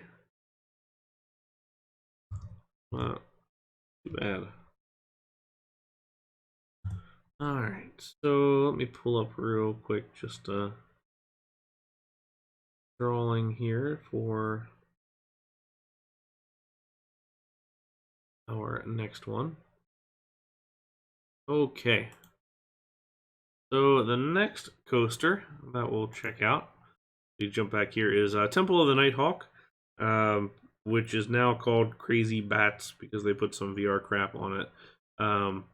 But this is not a world's longest coaster. This is the world's longest indoor coaster. So we only have to get to 3,851 feet, which is pretty darn substantial for an indoor coaster. It's in a big building over here on the side. Got a pretty cool layout. I like this coaster a lot. I had a lot of fun on it. It definitely got a lot of crap from enthusiasts, but I think it's a lot of fun. Got 3 lift hills, a fair amount of cornering. Sits over top of another ride too, which is kind of cool. Just the way that it fits in there. Had a space theme originally, and then was Temple of the Nighthawk, where it was kind of all in black inside. Now, my wife, when we were talking about this stream last night, decided or asked if I was going to do this one when I talked about long coasters. Except she's a good approximate knowledge of theme parks, but not like exact knowledge. So she asked if Flight of the Red Hawk was going to be featured. So just a little bit off, Temple of the Nighthawk, Flight of the Red Hawk. So close enough, but I'll take it. I'm just impressed that she remembered. So if we do go take a look at layouts and everything, so this is the layout of the ride. So it's a pretty good comparison, so you can kind of see what's going on here. There's 3 lift hills in general, so you have the blue section, the yellow section, and the purple section. A lot of just smooth corners. It's pretty similar to the mine trains that Vekoma put out. A little bit smoother. Definitely uses a different track system for one. So that works well, but I think it's a nice looking ride. Like I said, I enjoyed it. I just kind of liked the air in your face cruising around inside the building, and it was just fun in general. So let's build a nice big compact indoor coaster and fit it over here. So I am going to use the looping coaster because rails are on the outside on this one, and it's probably the closest to the real thing. I don't like the lift hill texture, or the drawing for it, but that's okay.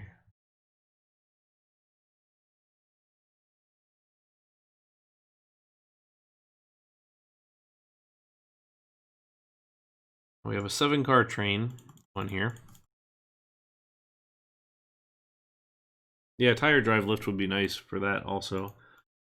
I'm trying to think of the best option. What did I have for... I was using the modern corkscrew coaster, which probably the best bet. Hard to say. This has got those over-the-shoulder bars, so it's not quite accurate, but that's alright. Take it.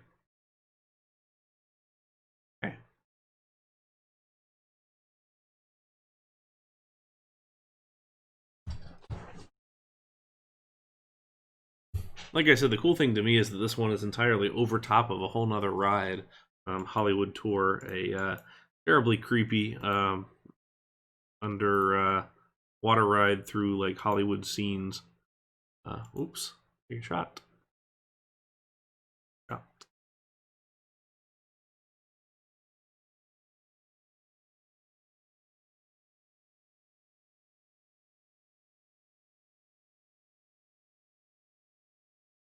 That. Brakes, brakes, brakes, brakes, brakes, brakes.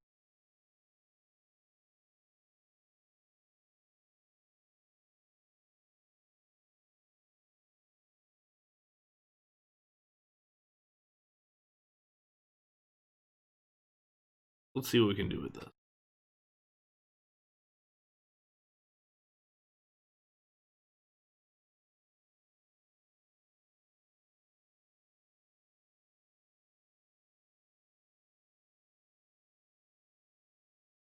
The key to indoor coasters in a lot of cases is making sure that there's a decent kind of stacking of your elements.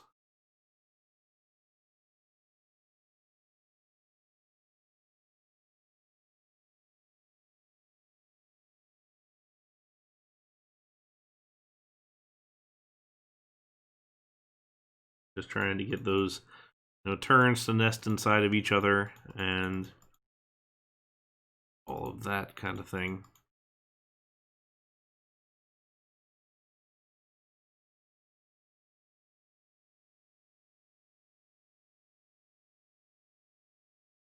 You don't need big drops. Has to get the job done. Do directional changes, corners, things like that. We'll give this a nice black color scheme.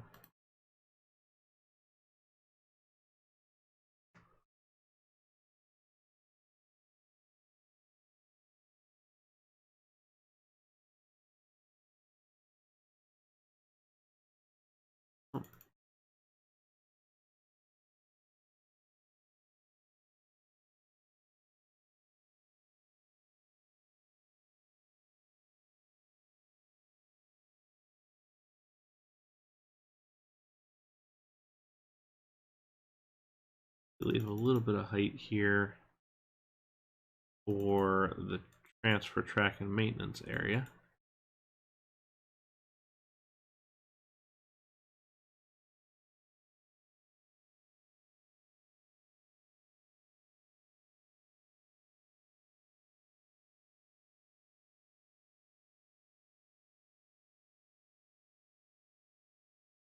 And we'll kind of work our way up to lift number 2.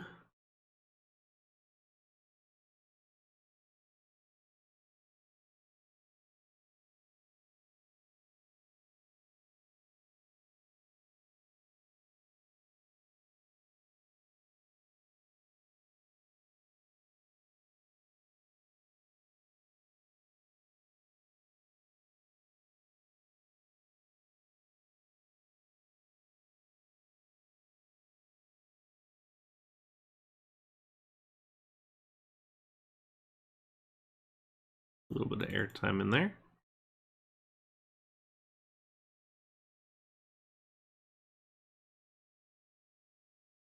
One, two, three, four, 6.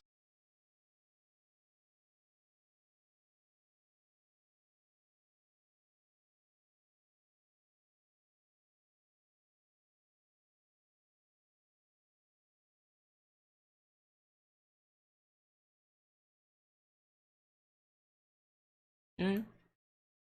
So here's our lift 2. We're gonna make a little shorter.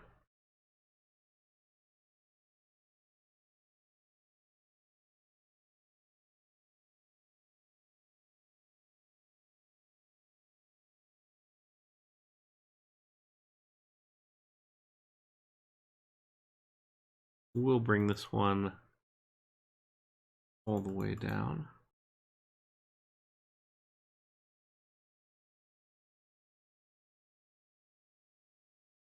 Again, we're going to nest that corner like we talked about.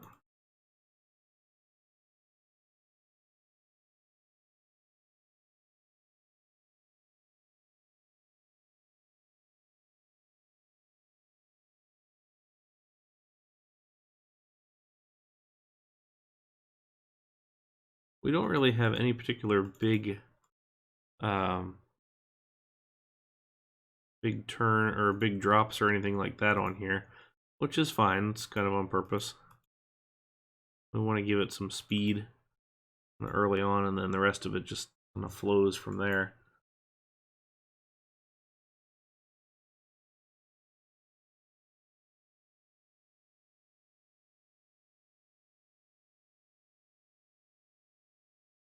Actually, I think what I'll do is try and go over, but I can't. Can't.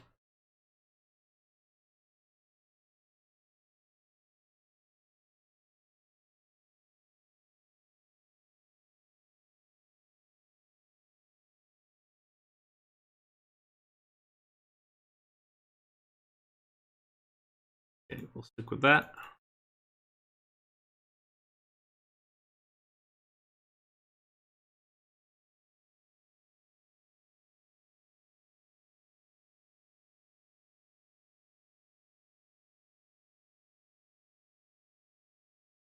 Gonna follow this just perfectly underneath as we do.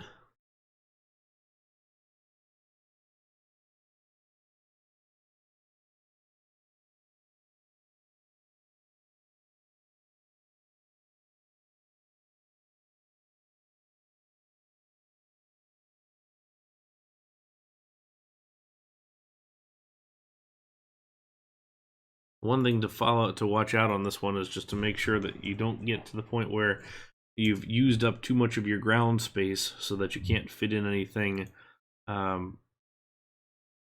towards the end of the ride, as you want to be closer to the ground.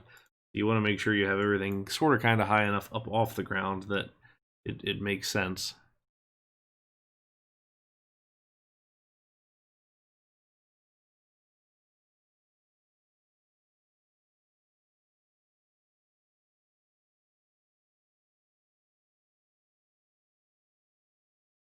The second section is kind of based on a lot of big sweeping corners.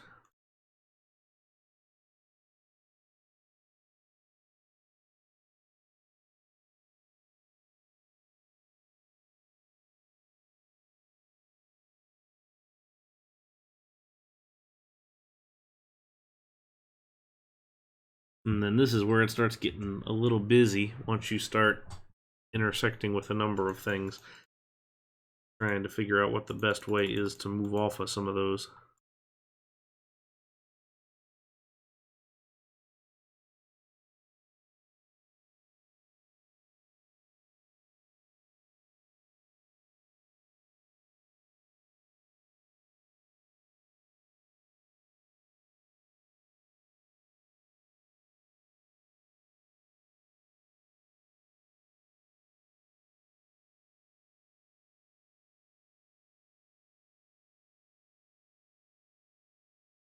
Go. Getting us set up for our last little bit here, as we want to get into lift number 3.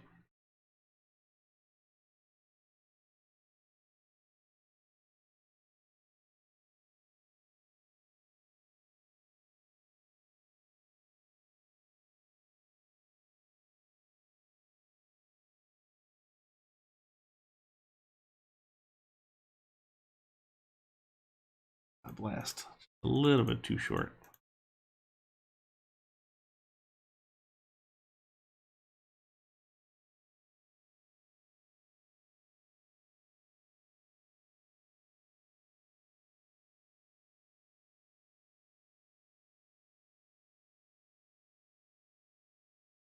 So the speed is somewhat inconsequential, and I don't want that to be taken the wrong way, but the idea kind of overall on these things is that the darkness enhances the feeling of speed. So if you if you're not traveling super fast, then it's still gonna feel quick on the whole thing. I mean, you figure this has a top speed of 28 miles per hour. Ours is gonna be probably a little faster than that, just because it needs to look good in the game for one. But the fact that we're kind of just cruising through here at a relatively easy clip is okay. Like I'm good with that. All right, we want to find our spot for lift number 3 now, just to get to that point. I have an idea of where I want it, I just don't know if I can get there.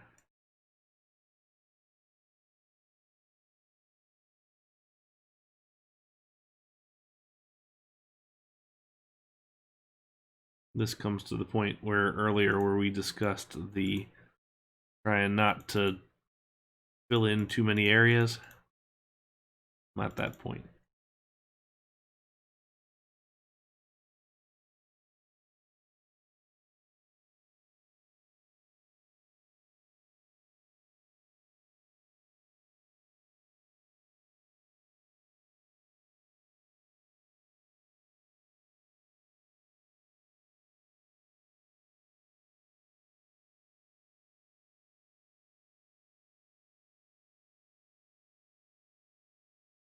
Okay.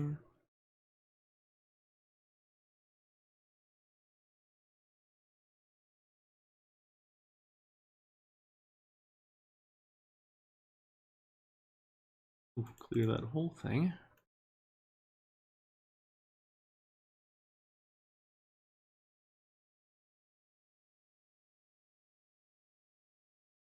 Ah, blast. Just a little bit short getting underneath of that.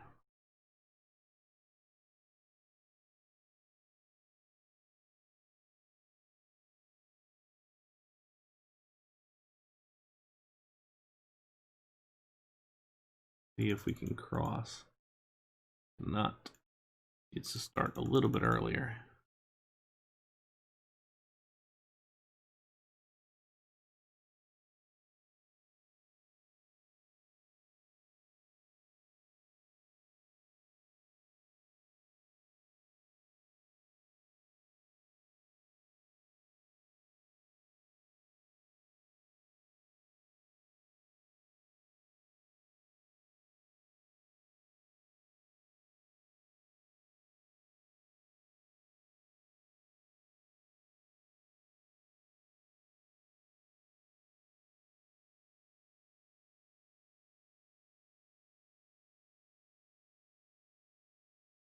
Okay, we'll helix up.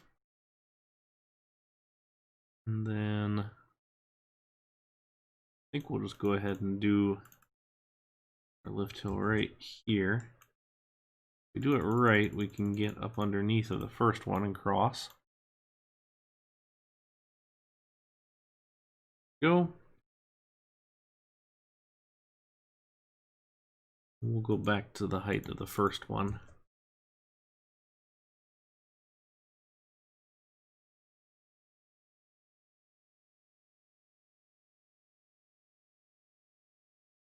Unless we can get good drop off there, which we can't, so that's all right.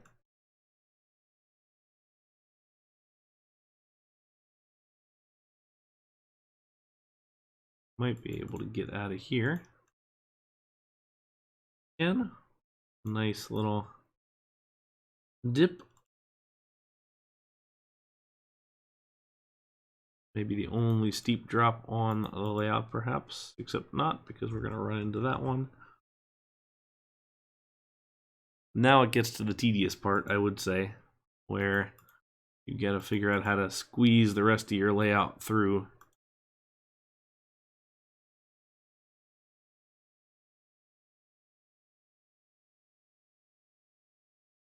But I find these kind of coasters to be a lot of fun.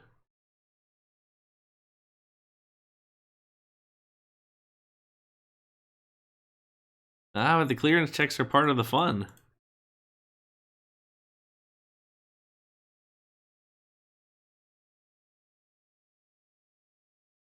Clearance checks are part of making it work.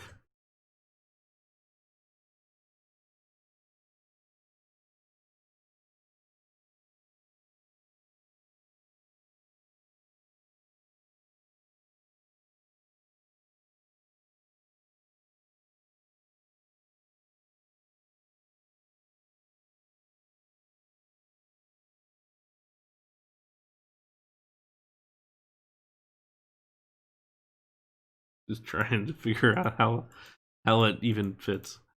That's where we get into some trouble here.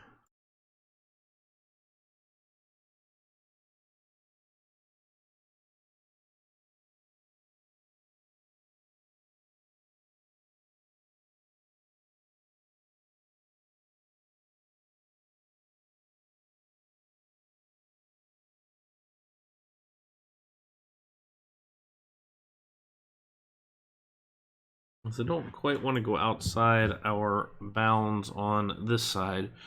Only reason I say that is just because I want to try and keep it as kind of compact within the space if we can.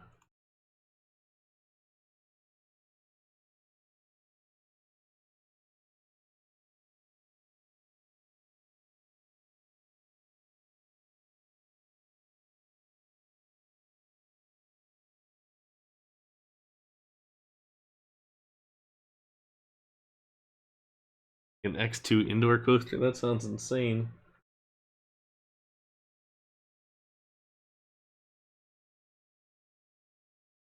That would be absolutely wild. And I'm here for it. Like, that sounds crazy. Just don't have an extra spare whole lot of money to spend on something like that.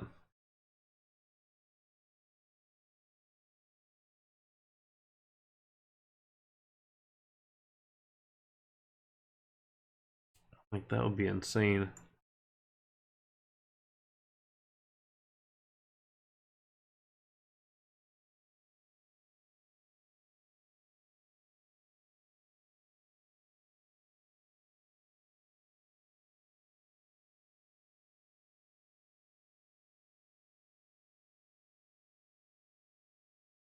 There you go. You gotta have a goal, right?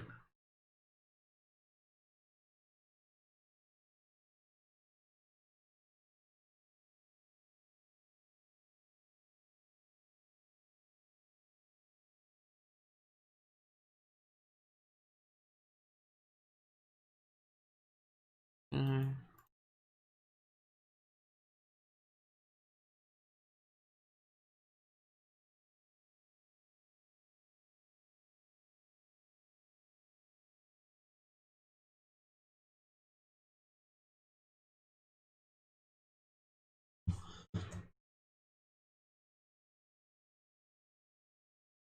Make this last section just a little more extreme to help dial in some of the excitement. I like disaster transport. It gets a lot of hate, and I kind of understand that. But I thought it was a fun ride. Like, I appreciate the coaster.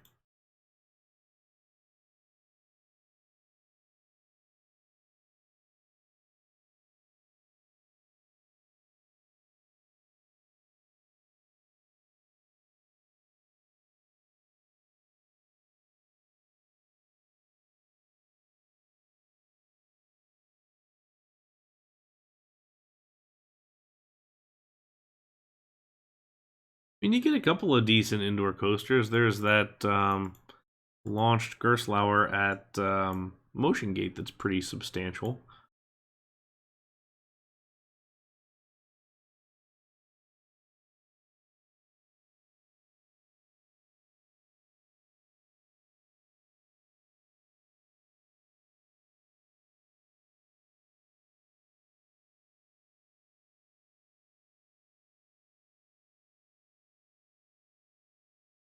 Yeah, it's interesting the various indoor coasters. Like Skull Mountain, you're right, has some great airtime on that drop, and then after that it's kind of like, eh. But you get some pretty interesting stuff on a couple of them.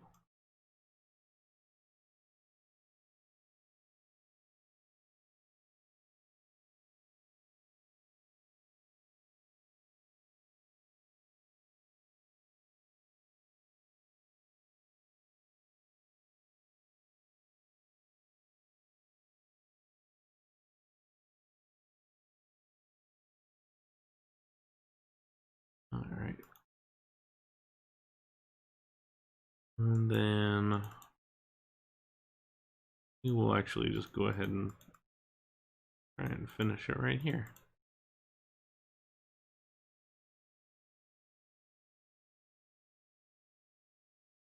Kind of have our like pre-break area here maybe. This will all be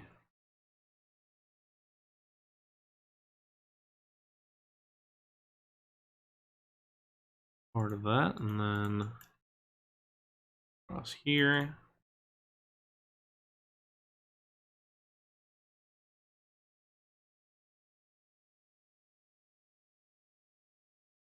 Block breaks up here.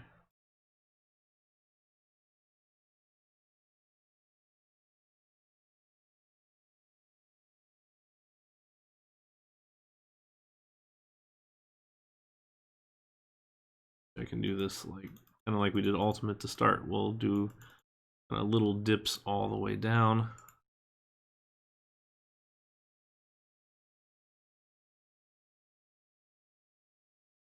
Block break there, turn the corner.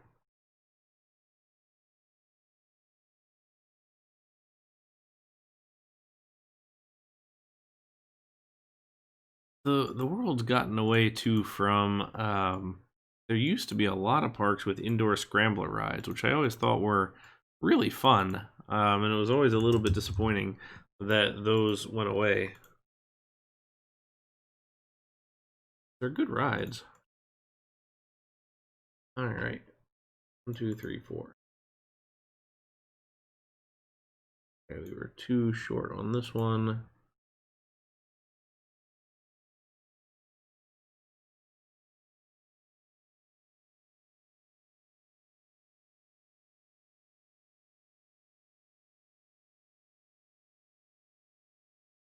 Yeah, Canopy Scrambler is great. I'm a huge fan of that one. All right, so let's see how this guy rolls. 4 trains. I'll see if we stack anything or if it works. We'll probably stack it on the lift hills unless we space it out just a little bit. But once that first one gets off the lift hill, maybe we'll be in better shape. I can probably put a block at the bottom of each one of the hills.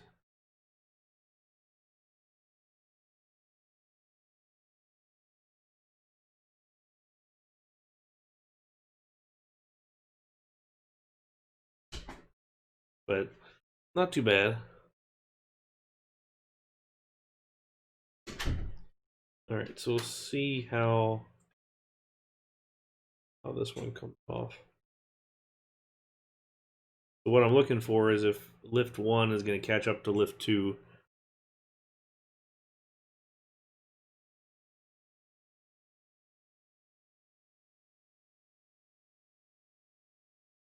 Still got a little ways to go to get to lift 3, which is not too bad. That's a neat little self-duel right there. But it's in the dark, so you're not really going to see it.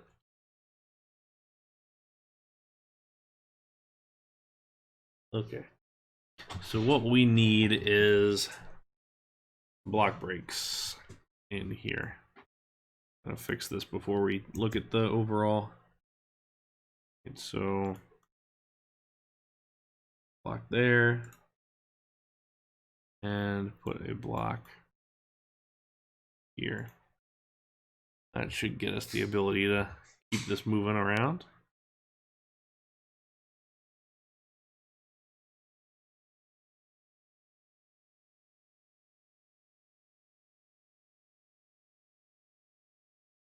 You're not going to get the self-duel anymore, although we can probably set the timing for that to do it.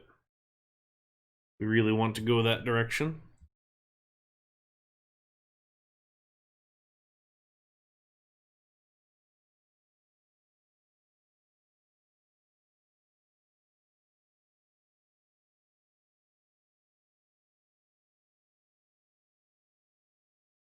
We're still going to run a little bit shy on the third one here, which is actually going to end up backing up our entire area. So section 2 ended up being the longest one.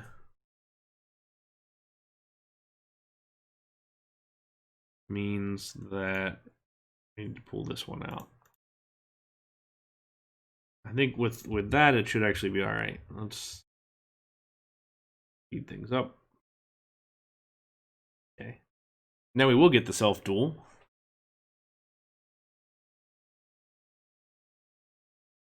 It's always nice. And then we'll just need to change our dispatch times so that we don't dispatch before the second one is off of second lift.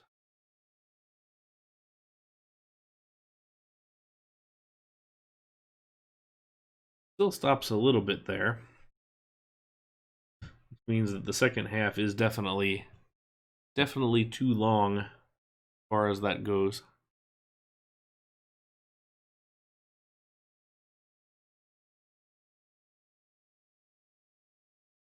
All right. We're off of the third lift. Any guesses on length on this one?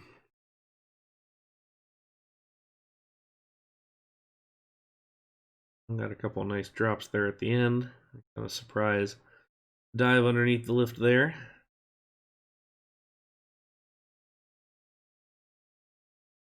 All right, 5,420. 2, is that billion? 200 million? 0,000,000. 200 million. I'm gonna guess you're a little bit high.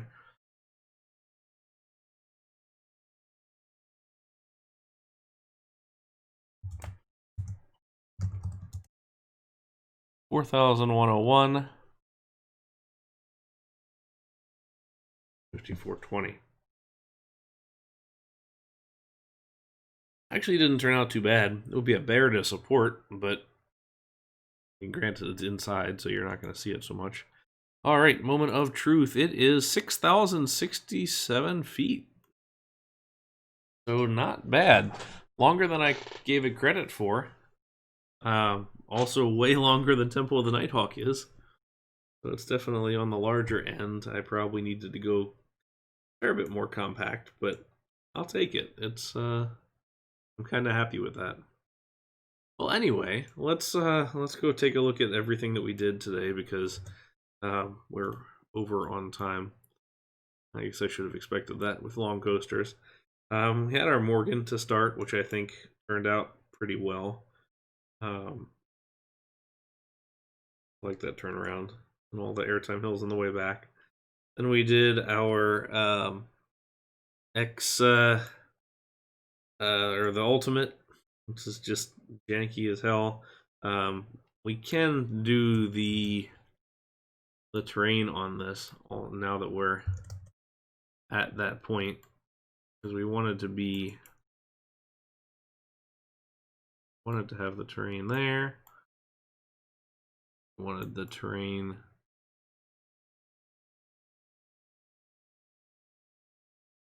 to follow the overall coaster.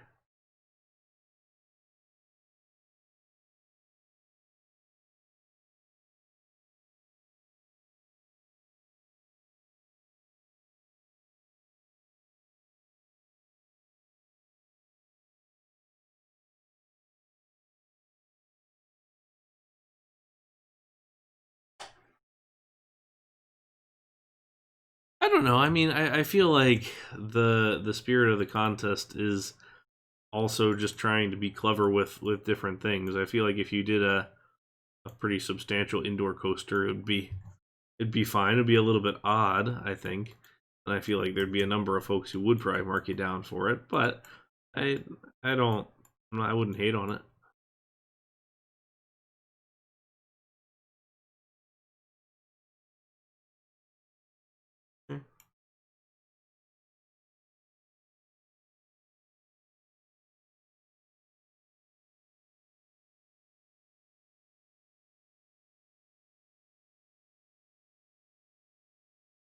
Yeah, it's not elongated, but the coaster doesn't have to be, just the map.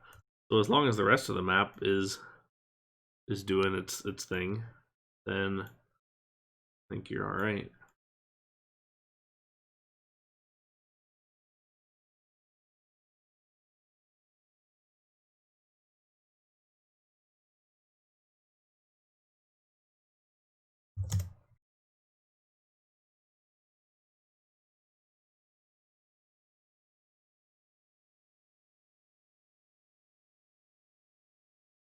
Go and then get out here.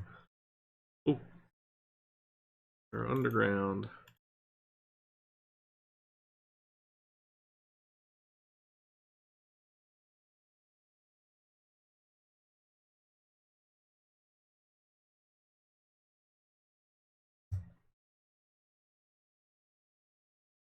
All right, so got that. Then after that, we did Beast. Have our gigantic Beast layout here, which again probably could use some terrain. Then we did the Togo layout, which I'm still pretty happy with. It turned out well, even if it's not quite as good as the last one that we did. This one turned out okay. Fury of some variety was after that. Then we had the Launch Giga Coaster, and then we looked at Voyage. We didn't make that. I'll move it over into this map before I upload it. And then lastly, we had our indoor here. Yeah, Fury 196. We will name this one appropriately. Yeah, I think they not all of them ended up looking bad. Oh, and yeah, our Japanese thing. But you're right. They didn't all end up looking terrible. The Morgan, I think, turned out pretty well. I'm pretty happy with the Togo. Pretty happy with the B&M, and pretty happy with the indoor coaster. Even if it is a mess of sorts, but not too bad. I would probably say Fury is my favorite as well. But yeah, can't hate on the rest. So not bad overall. But anyway, I think that that is going to be it for today. I know we definitely exceeded our time by a little bit. Hopefully you guys enjoyed it, and feel free to suggest for next time in the Discord or wherever, and I will catch up on that. Next stream probably in 2 weeks, I think.